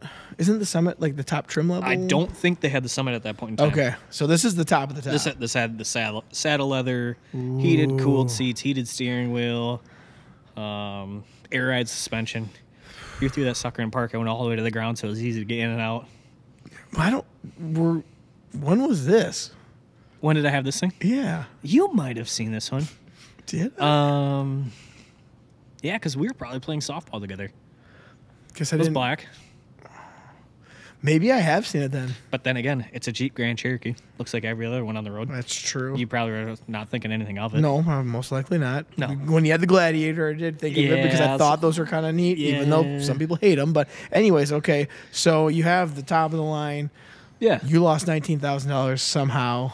So let's get into that. So I'm trying to remember all of the details because I don't want to miss anything on this story. I was going to get the cashier's check for the guy. He said that was fine. For some reason, I decided not to. So I went and got cash. Bringing cash to the transaction. We were going to meet at a police station, which I have done maybe for 20, 30% of my private sales. All right. Just because if you're at a Wait. police station, there's cameras, there's police coming and going. Nothing's going to go wrong there. Nothing fishy. So we're planning to meet at the police station. Half hour before we leave to go meet the guy, I'm just like, nah, we don't have to meet there. Let's meet at Target. I said that. He didn't. So we met at Target in Onalaska. Meet there, test drive the vehicle, do everything I always do. Check the VIN, check the title, check both VIN plates. Everything matches. What's the other VIN plate? So there's one on the windshield. Yep. And then there's one on the door. Not a VIN plate. I guess it's usually a sticker. Oh, to make sure they match? Yep. Make sure the VIN numbers match. Gotcha. I thought it was match like a out the title. motorcycle because motorcycle has a VIN and then it has an engine VIN. No. Okay, no. cool. Okay. Go on. Do the test drive. Kind of talk to the guy. Get a copy of his ID. Always do it. Don't know why. The dealers do it. Yeah, I guess, So why not? dealers do it. It's probably more for insurance purposes for their part, but for you, it's your liability. Right. And Yeah. I think I did it. I always did it just to make sure, well, you got a title that says John Smith. I want to make sure you're John Smith. Yeah, that's right. So, Dude, you go deep. yeah, I did. Deep Now I'll go this. deeper. Oh my gosh. Usually run a Carfax. Usually do the online VIN searches just to make sure there's nothing Sure. fishy going on. So give the guy the cash. We settle on a price. I buy it. He goes into the store. We leave. I got my vehicle. I'm happy with it. Well, you know me. I get bored with vehicles. Sold Yep. it a year later. Sure. Sold it to some guy down in Dubuque, Quad Cities area. Down in Right. Iowa. Fire Yep. chief down there. He buys it. He has it a couple months and gives me a call some random day when I'm living in the cities. He's like, hey, we got an issue. I'm like, okay, what's going on? He goes, well, I went to the dealership to get a key cut because the keys, the fobs, you know how they have a key inside of them to open Yep. glove box, trunk maybe, doors. Sure.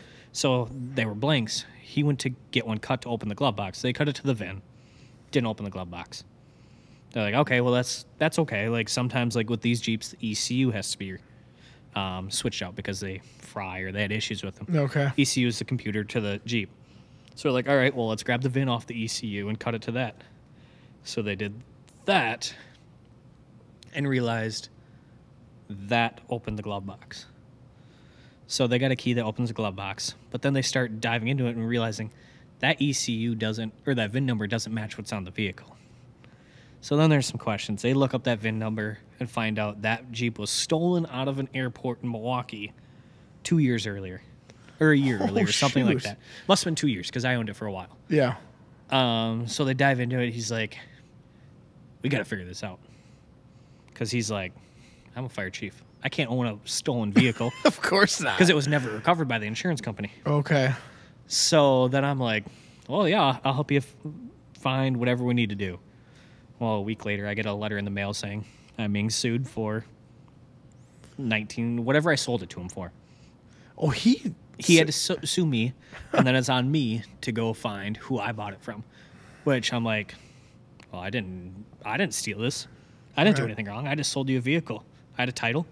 I titled that vehicle in my name. He titled in his name in Iowa or wherever it was. I don't remember Yeah. exactly where he lived. Everything was fine until that happened. I'm like, so if I would have just kept that car, I would have been fine forever. Sure. I had insured. Well, you didn't know title. anything. No, I had no idea. And then I'm trying to remember. So then I start diving in, trying to find the guy I bought it from. I email him. I text him. No response. Of course not. So then I have to hire a private investigator out of on Alaska because that's where I bought it from. Oh my gosh. So I got them. This was quick though. He starts talking to people at the police station. One of the cops is like, "Well, you got a picture of the ID, so send me that." Yep. Sent him that. He sent that out to like all of the police stations in the state of Wisconsin. 5 minutes later, someone came back and said, "Yes, I know who that is, but unfortunately, he's dead." He's dead? He's dead. Jeez. A week after, so then we figure out his real name. It was totally different than what was on the ID, on the title. We figure out who that real name is, and then Google that and find out he was a locksmith out of Milwaukee who used his craft as a locksmith Oh my to steal gosh. vehicles out of airports because he knew people were going to be gone. So there was a whole article on it. So if you want to read on it, I can figure out his name and give it to you. Oh my gosh. So Really? he did it to probably 5 or 10 other people. How did he change all the VINs and stuff though? Like, So because you got that VIN that's in like in the dash. So I don't know if he would like take out the windshield or what it is because it's a true VIN plate. It's not a sticker like it is. on the Right. side. No, you're right. So either he did or had someone that could duplicate those Sure. and then get a valid, clean title with no lien on it. So the title he must have just drove around town and found another matching 2013 Jeep Grand Cherokee Overland, same color. Yeah. Walk up to it, probably get the VIN number on it, and duplicate the title. Damn. Yeah. So And he this was guy a really dead? professional. This guy's really dead. He's actually dead. Oh, Yeah. okay. Yeah, because it goes even deeper. So then I figure out he's dead. So I'm like, well, this guy owes me some money. So we put a claim into his estate. Well, it took 3 years for that estate to close. I expected this man. guy to have no money, but they pulled $50,000 out of his house from him doing this. Okay. Selling vehicles. They pulled out a bunch of titles and keys and other stolen vehicles from his property. So yeah, 3 years later, it took 3 years for that estate to close or that court case to close. Well, of course, the attorneys get their 200 and some thousand for their 3 years of work. Sure. And then Why would they not? Well, of course. And then the three of us that had claims on his estate for what he did had a percentage base split the rest, and I think the rest was like 15 grand. So I got my $4,000 back. And so you lost 19 or you So I lost guess at the end of the day, it was 15? probably 15 that I washed on. Oh, that hurts. It hurts. It wasn't fun. So at that So point in time, did you have to pay the other guy back that you? yeah, guy when I sued got you? sued, yeah, Yeah. I think we settled a little less. I think Okay. because basically I reached out to a couple of attorneys and I didn't really have a leg to stand on, supposedly. Of course. So did the guy that sued you, was he pissed or he just sued you because that's what he had to do? Probably a little bit of both. I don't think it was out. anything personal. Yeah. I didn't do it to him intentionally. Yeah, Obviously, right. I had no idea. Right. But obviously, he wants to be compensated or whatever Well, it of might be, get his course, money of back course, because yeah. like he had to give this vehicle to the insurance company, so he's out of vehicle. He's Sure. out the money he paid me. So yep, he has to sue me, and then That's it's rough. It's on me to go sue the next guy that I got it Just from. keep suing people. Yeah, well, the guy that I bought it from, he's gone. Right. So I got hosed there. You did. Yeah. And that wasn't that long ago then. No, so I was a year after graduating college, so 2016, 17. Okay. So yeah, then we would have been just about playing softball together. Very Yeah, close because to. I think, did we play softball when I was in college? I think we did. I think maybe so, a little bit. Because I sold your house in 2018, I think. And that's when I came back from the cities. Okay. Yeah, because I think we came back from the cities. Because this all happened when I was living up in the cities now. Okay.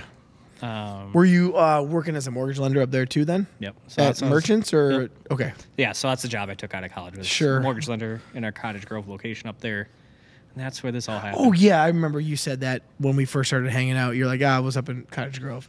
I do remember that. But like during that whole time, I had that 05 Grand Cherokee I talked about. Yep. Always had that, and just as my extra vehicle. And then I bought another Wrangler as the fun vehicle. Well, then at that point in time, I sold the Wrangler to kind of recoup the money Sure. to pay this guy off that had to sue me, which is fair. Like I don't fault the guy for doing that. Well, no, and he's a fire chief. You know, Yeah, it yes. does stink. I mean, we probably both would do the We same would thing. all probably do the same. So like, no ill will against that Yeah. guy. And he talked to you beforehand, so Yeah, he's like, hey, we got his attorney's probably like, hey, this is what you have to do, and if you want to recoup your money. Yeah, so I don't fault the guy at all. So now what do you drive? Oh no, wait, back to Gladiator. We You gotta had go back three to the reasons Gladiator. why you bought it. Yes. Because it's a love-hate relationship. It seems like where people either love it or hate it. Nobody's like, Yep. kind of. Yeah, I'm in between. I don't know. And I can see how people would love and hate it because if you get a very base model, they don't look that great. They They do got, not. I don't know, all season tires on them. The wheels Yeah. don't look that great. Soft top. Yeah. They just don't style that well. Yeah, when you get in my mind, when you get a Jeep, it's got to have the matching colored top to it. It can't have a cloth. It can't have the black plastic. It's got to match. So if you have a white one, it's got to have the white painted one. And Stephanie just looked at one. We didn't like the way it drove, but it also had a lift kit on it. Okay. And it also had like 35 or 37-inch tires on it. We drove it down the interstate to test drive it, and it felt like it was like, it just felt weird. And it could have been the lift. It could have been the giant tires. It wasn't stock. Probably by any floated. means. It kind of felt like it was floating. And then when she went to press on the brakes, the steering wheel went, Yes. Death wobble. yeah, well, what's that then? So Jeeps are notorious for death wobble. Oh, okay. The new ones really don't have it. I had it in the Gladiator a little bit. So I went to get different wheels out of Madison with a buddy. On the way there, we hit like an overpass and just kind of floated a little bit, and all of a sudden just starts wobbling. And then came back here. I'm like, hey, I got death wobble in this thing. Like, this is a brand new truck. Like, take care of it. They put a steering stabilizer in it, Sure. and it just basically, the suspension just gets loose. Huh. Well, that was definitely what was wrong with this, because she was not adamant, but she was really wanting a Jeep Wrangler. And so we did that, and I probably put a sour taste in her mouth. And she's like, I don't think this is that practical of a vehicle when we're going to start having a family soon. Mm-hmm. And so, long story short, she ended up with a Honda Pilot, which was nothing we were looking at. Not even close. But a Honda Pilot, I'll tell you what, that thing drives just as smooth as an Lexus or an Acura. I couldn't believe it. Really? It threw both of us off. So she bought this one at Tom Cadillac Honda in Rochester. Yep.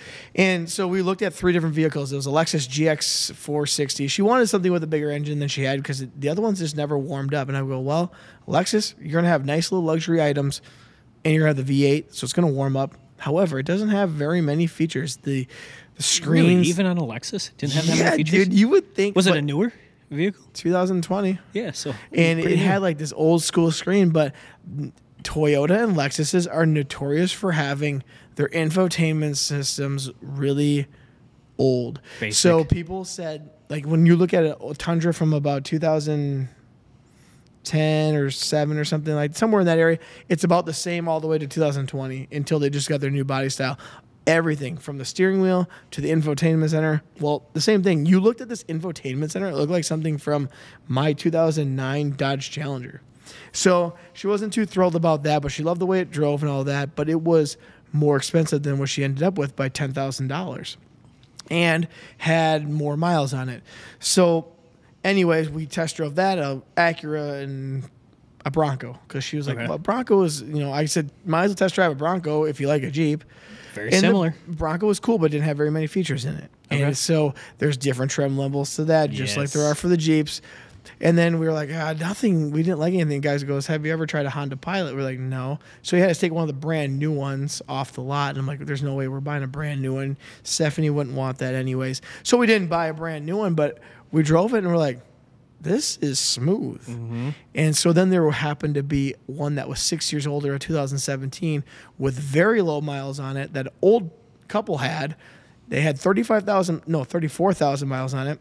It was the Honda Pilot Elite, and it has the Blu-ray player in it, heated rear seats. It had heated and cooled front seats, heated steering wheel, Apple CarPlay. It had all these features, and it was 6 years older. And she goes, I really like this. And she goes, maybe we just get this, and it'll be our family car, and we just buy a cheap Jeep like you would do. And she goes, and it'll be a fun thing for the summer. And we have the Jeep, because she wanted to get like a Rubicon, something that was about like $40,000 that had all the bells and whistles on it. And as she drove that, it had the death wobble, like you said. And I think that was a big turnoff for her. Right. So we never ever got that. But back to your Jeep Gladiator, you bought it for 3 reasons that you liked, but then I want to hear those first, and then I want to hear why you didn't like it. Fair. So the three reasons were, yes, I wanted to buy a new Wrangler. I was wanting one as a toy. Figured, well, I could do that if I buy a Gladiator. Yeah. Kinda, it's a Wrangler. Take the top off, doors off, whatever I want. It's got a bed. Yep, and it's got a bed. Yep. I need a new daily. Okay. So I need a new daily driver, getting rid of the Jeep I had at that time, which was a 15 Grand Cherokee. Yeah. So The one the stolen one? No, so I had that This is a different 13, one. and then I had a 2015 Grand Cherokee. Okay. So was getting rid of that just because I think it had 100,000 on it, so it's time for something new. It's time for something new. It's time for something And new. you're sick of cars about as fast as I am. But honestly, I drove that probably 3 years, which is the longest I ever had a vehicle. I think still to this day. I'm impressed. Yeah, 3 years, long time, impressed. long time. So I was just ready for something new, Sure. and then I'm like, I kind of want a truck at the same time. Just I don't know. I own a house now. I got yard work, things to do. I I'm a don't know. man. I'm a man now. Gotta be a man. Gotta get that man card. Buy a truck. So I went and bought a Gladiator, a little Tonka truck. Tonka truck. That's what I always called it. The bed's like that deep on Yeah, it. it's that deep. But honestly, it worked well on Jeep. Really like gave us some thought when they created Yeah. that as a truck, because like they made some stops like on the tailgate to where the tailgate would stop at the exact same height as the wheel wells. So if you need to put like an 8-foot sheet of plywood on it, it was all flat. Oh. So they really Oh, so like, there was no wheel well hump. there was wheel well humps in it, but they made the tailgate sit at the exact same level. So like it could go all the way down, or Oh, I see or what it you're could sit saying. halfway down Oh, cool. to where it'd be the exact same height of the wheel well. So then that sheet of plywood would be flat. Oh, gotcha. That's kind of neat. Yeah. So like they made the 5-foot box practical. Okay. So yeah, I always called it either the Tonka truck. Someone named it the Juck, the Jeep truck, The Juck. the Juck. But yeah, I liked it. It was fun to have. Honestly, what I own it 2 years. Bought it brand new. I always said I'd never buy anything brand new. Yeah. And did. And just when I was searching, I couldn't find anything used that made sense to buy used for the price. Yep. So this was everything I wanted. Bought it, drove it 34 or 5,000 miles. Okay. Got rid of it. What trim level did you get? It was actually the 80th anniversary. Oh, okay. So I was dead set on buying an Overland. Okay. So Is that the middle line? Yeah, Overland's probably the middle of the line. It's not like Rubicon's the top, right? it depends on who you're talking to. Okay. So Rubicon and Mojave are more like the off-road versions, but there's, I guess if we're talking most expensive, it's going to be the high altitude. Okay. But that's like the bougie. Bougie Jeep. Yes, Bougie it's Jack got or whatever. high.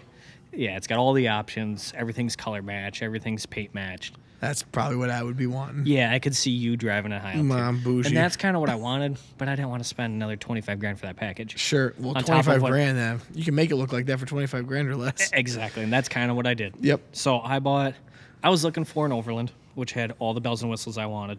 Sure. I wanted the bigger screen, kind of wanted I'm trying to remember everything I really wanted on it. But the Overland was the lowest package that had everything. Didn't find that. Found this 80th anniversary, which I wasn't even looking at, which has different interior. Had like cross-stitch seats. Oh, that's Just had sweet, some, though. It was pretty sweet. And it had absolutely every bell and whistle because it was like the dealer's test version. No. So I had 1,000 miles on it when I bought it. Did you get for a cheaper price then because Yep. of that? Oh, Absolutely. Did you get it here in town? No, I tried to buy it here in town. They didn't have a whole lot on the lot. Sure. I wanted to, and they couldn't quite order what I wanted Yep. for the price. Okay, gotcha. I would like to. No, they were wonderful to work with here in town, but just didn't quite happen. Okay. So, found it in Rochester, and actually, this is a funny story because I was actually dead set. I was gonna buy a Willis out of the cities. The Willies? Yeah. Yep. Okay, gotcha. Which just because it was all black, had mud tires on it, looked pretty decent. Was going up to the cities to buy one. I don't know why I stopped for coffee halfway there. Decided to look on their website to take another quick look at the truck, make sure that, yep, this is the one I want before I make the drive. Yep. Noticed it wasn't on there. Called. Nope, sold the night before. Even though I called them, told them I was coming. They were going to deliver to the dealership because they have a couple different locations in the cities. Sure. So they sold the one I was going there to buy that day. Was that Adamson that you went to? That's where I ended up buying one. Okay. I was already halfway to the cities. Oh, So I'm gotcha. like, oh, I'll just go to Rochester, see what they got. Maybe test drive one, because at that point in time I didn't. Mm-hmm. So I'll test drive one, see if I like it. Well, I show up and they have this black 80th anniversary sitting on that. I'm like, well, that's sharp looking. It's got everything I want on it. I'm gonna take it for a test drive. Test drove it, liked it, went back the next day and bought it. Sure. So Obviously. it just kind of worked out perfect that yeah. I was in Wasn't meant Rochester. to be. Yeah, but this one was meant to be, I guess. So Well, I remember, this is funny. You and me, I met you at Island City one day in January, and this is when all those Lambos were coming through in January. Oh yeah, I do remember. And I that. walk in and I'm like, Chris, you get new tires on your car? Yeah. How'd you know? And you're like, they look more aggressive. Yeah. And I was like, I wasn't sure if that was your vehicle, but we're meeting here. So there's a black Gladiator. I'm like, you got new tires, didn't you? Yep, sure did. I do remember And they that. look sharp. Yeah, I went from the factory 32s up to 35s, and it changed Yep. it. So I went. It looked better. So I was That's for talking about sure. the high altitude package. I went and bought the wheels off a high altitude. Actually, I traded with a guy. Oh, you traded? Yeah, we met halfway from Indiana. So another car story. Oh, gosh. So he wanted the wheels I had on my Jeep. I wanted the wheels he had on his truck. He had a high altitude. I had the 80th anniversary. He wanted those wheels for whatever reason. So he's from Indiana. We met in Madison one night, traded wheels at a discount tire, and drove away. Hey, let's meet up at Discount Tire. Right. They can change our wheels together. Yeah, so it was kind of That's funny. a cute story. It was a That cute is story. It was such a love man's- story. That's you know what? They call that a meet cute. A That's meet a cute? man meet cute. I like it. No, but it worked out perfect. We both got what we were looking for. So I got the 20. Did you trade up straight up? I think I gave him a little cash Okay, his were worth more then? to me because at that point in time I was Those planning tires. on. I was looking to buy a whole other set of those wheels and tires. So I was going to spend probably close to $2,000 just to buy Oh, those wheels sure. and tires. Just give him yours and a little And I cash. think I gave him like $200. Oh, it's worth it And then. they were both brand new, had like 5,000 miles on it at that and point. you met a in time. guy. And I met a guy. I met a guy. Met a steel worker out of Indiana. Oh, that's cute. So then, okay, let's go on to what were the crappy things about this that you're like, because now what are you driving? Now I have a new F-150. Okay, Ford Yeah. F-150. XLT, all the bells and whistles without going to a Platinum, Okay. King Ranch, anything like that. Okay, so what didn't you like then about the Gladiator? Why And are we I getting think rid it of comes back to me getting old and cranky. So after You're not even cranky. I though. know. You're I'm not a but- cranky guy. No, So and you're not old. no, working on You it. though. were well. You're 30 now ish. Ish. Because I'm What- 36. What I got a couple and weeks. if you're 6 years younger than me, you gotta be getting to 30 then. I got 3 weeks till I'm 30. 3 weeks. Well, what are Working we- on it. Hopefully, I get When's there. your birthday? February 18th. Oh, my mom. 3 days after my mom's. Better not forget it. But I won't forget it now. You won't forget it. I won't forget that Facebook now. will remind you. That's right. Yeah. And I will probably say happy birthday with 2 beers, cheersing each other. Cheers. So okay, you didn't like it. 3 reasons. Or I some don't know how reason. many reasons there were. And I think someone put this, another Jeep owner put this into my head, that it gets dusty really easy. And I think it becomes from the removable hard tops or the freedom Sure. tops. Yep. So they're Probably probably a lot not of airtight. seals. Yeah, not airtight like you said. Yeah, so like the dash was always dusty. Yeah. It was a smaller cab. It was tight. Didn't ride wonderful. It rode really nice for a Wrangler, a truck, Okay. a Jeep. But it didn't ride great. Was it loud in the cab? And that was my third thing is, All right, there yes, you go. you got it. It's like driving a cooler down the interstate because you guys test drove that Wrangler. Yeah, it was you loud. know how those tops And are. that They're- had a hard top that was matching colors and everything. So I'm Yeah. like, you can't get any more insulated. So if this is what it sounds like, and Stephanie didn't really mind that, but then again, my truck has howling tires, as my dad says, and it's loud, but it's got oversized tires on it too. yeah, They're but like, aggressive.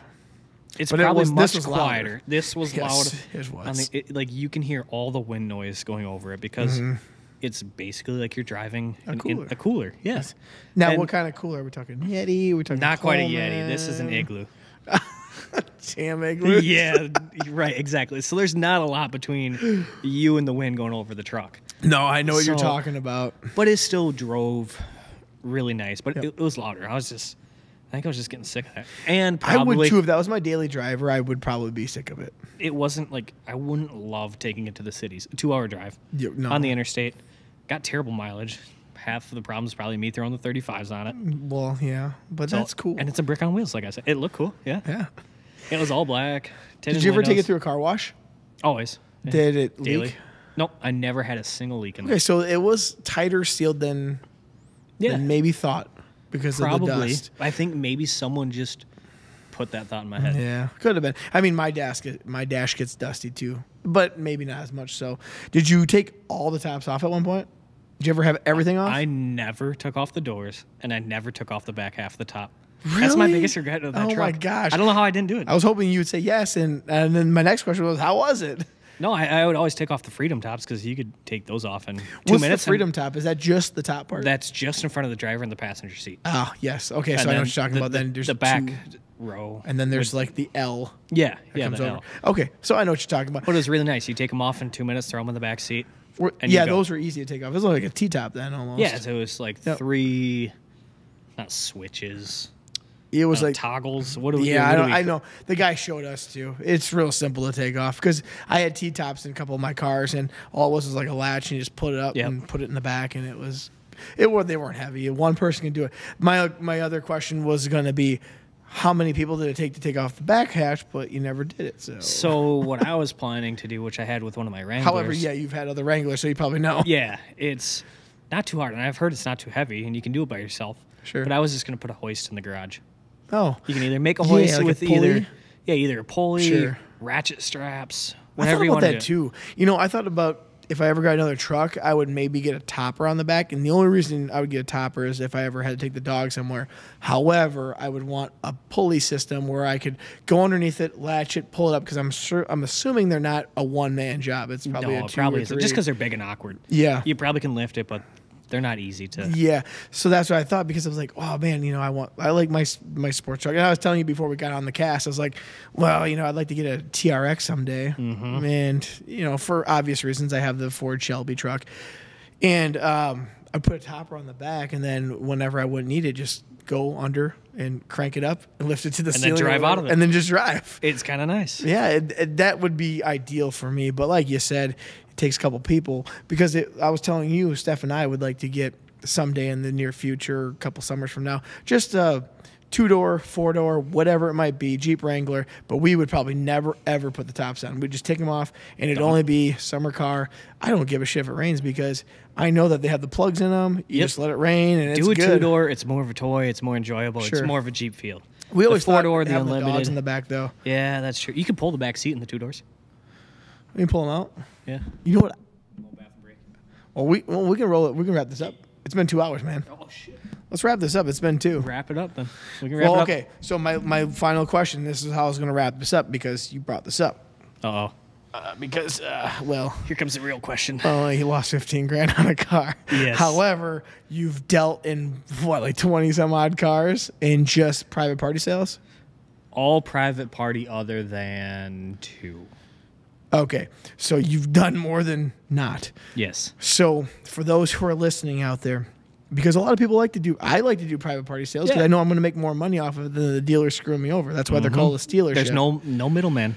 There's no middleman. They're not stealing from you like the stealerships do. So when you go to sell a car, this is how I want to wrap this up. When you go to sell a car or buy a car, private party, what do you need to look for? Is there like 3, 4, 5 things you got to look for when you're buying? Because you told us, you're like, I took a picture of this guy's thing, VIN number, Right. and it still happened. And it's just I unfortunate. think that would have happened to almost anything. Sure. Or anybody. I think it could have happened to a dealership. I think he could have sold that vehicle to a dealership. Unfortunately, he was a they have professional. insurance that would probably cover their Correct. ass. They on that. probably would have You been didn't. fine. What do you list of do? things. What do you do when you What do I go to look look for? at it?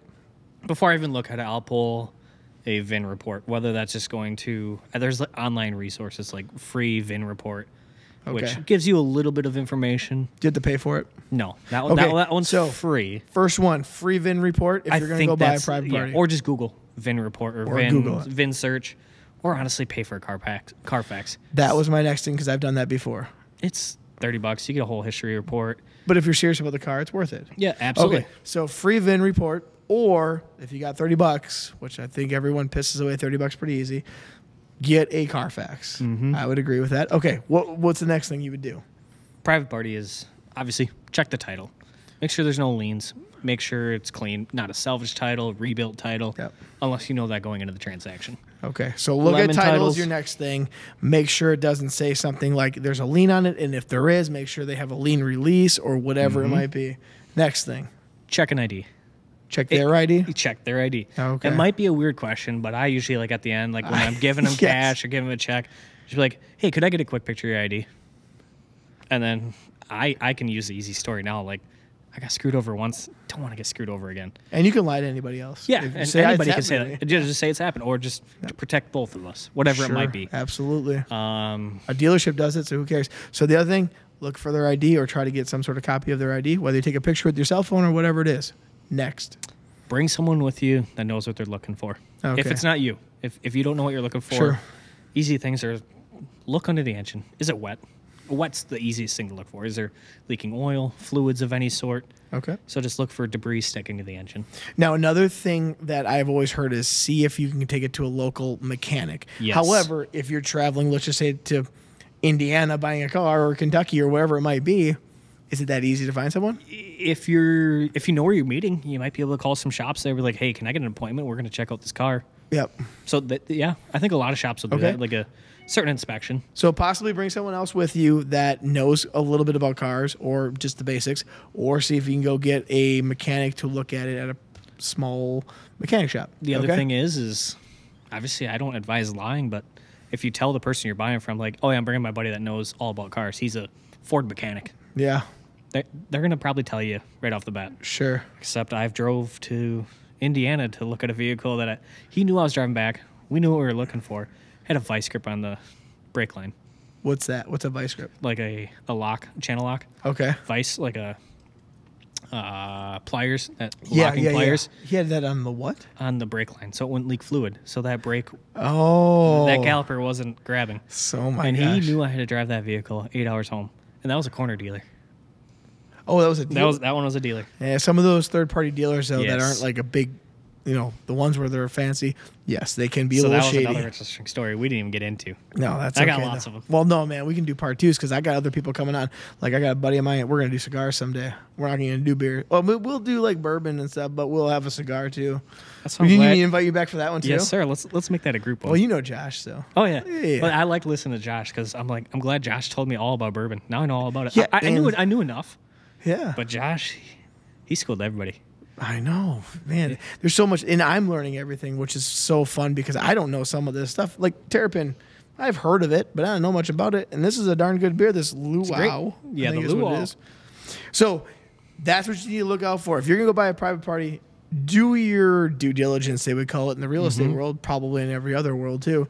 But do your due diligence because you don't want to lose a little bit of cash or a lot of bit of cash Or whatever a good it chunk is. of cash.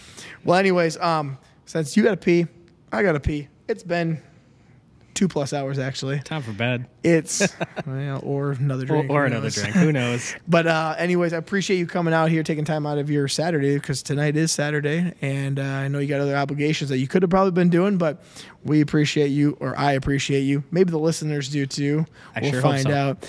But yeah, this has been another edition of Brews and Crews. So we're gonna cheers one more time to Chris Thrun being on the cast, bringing us some Terrapin, giving us not only some insight on cars, but also a little bit on golf.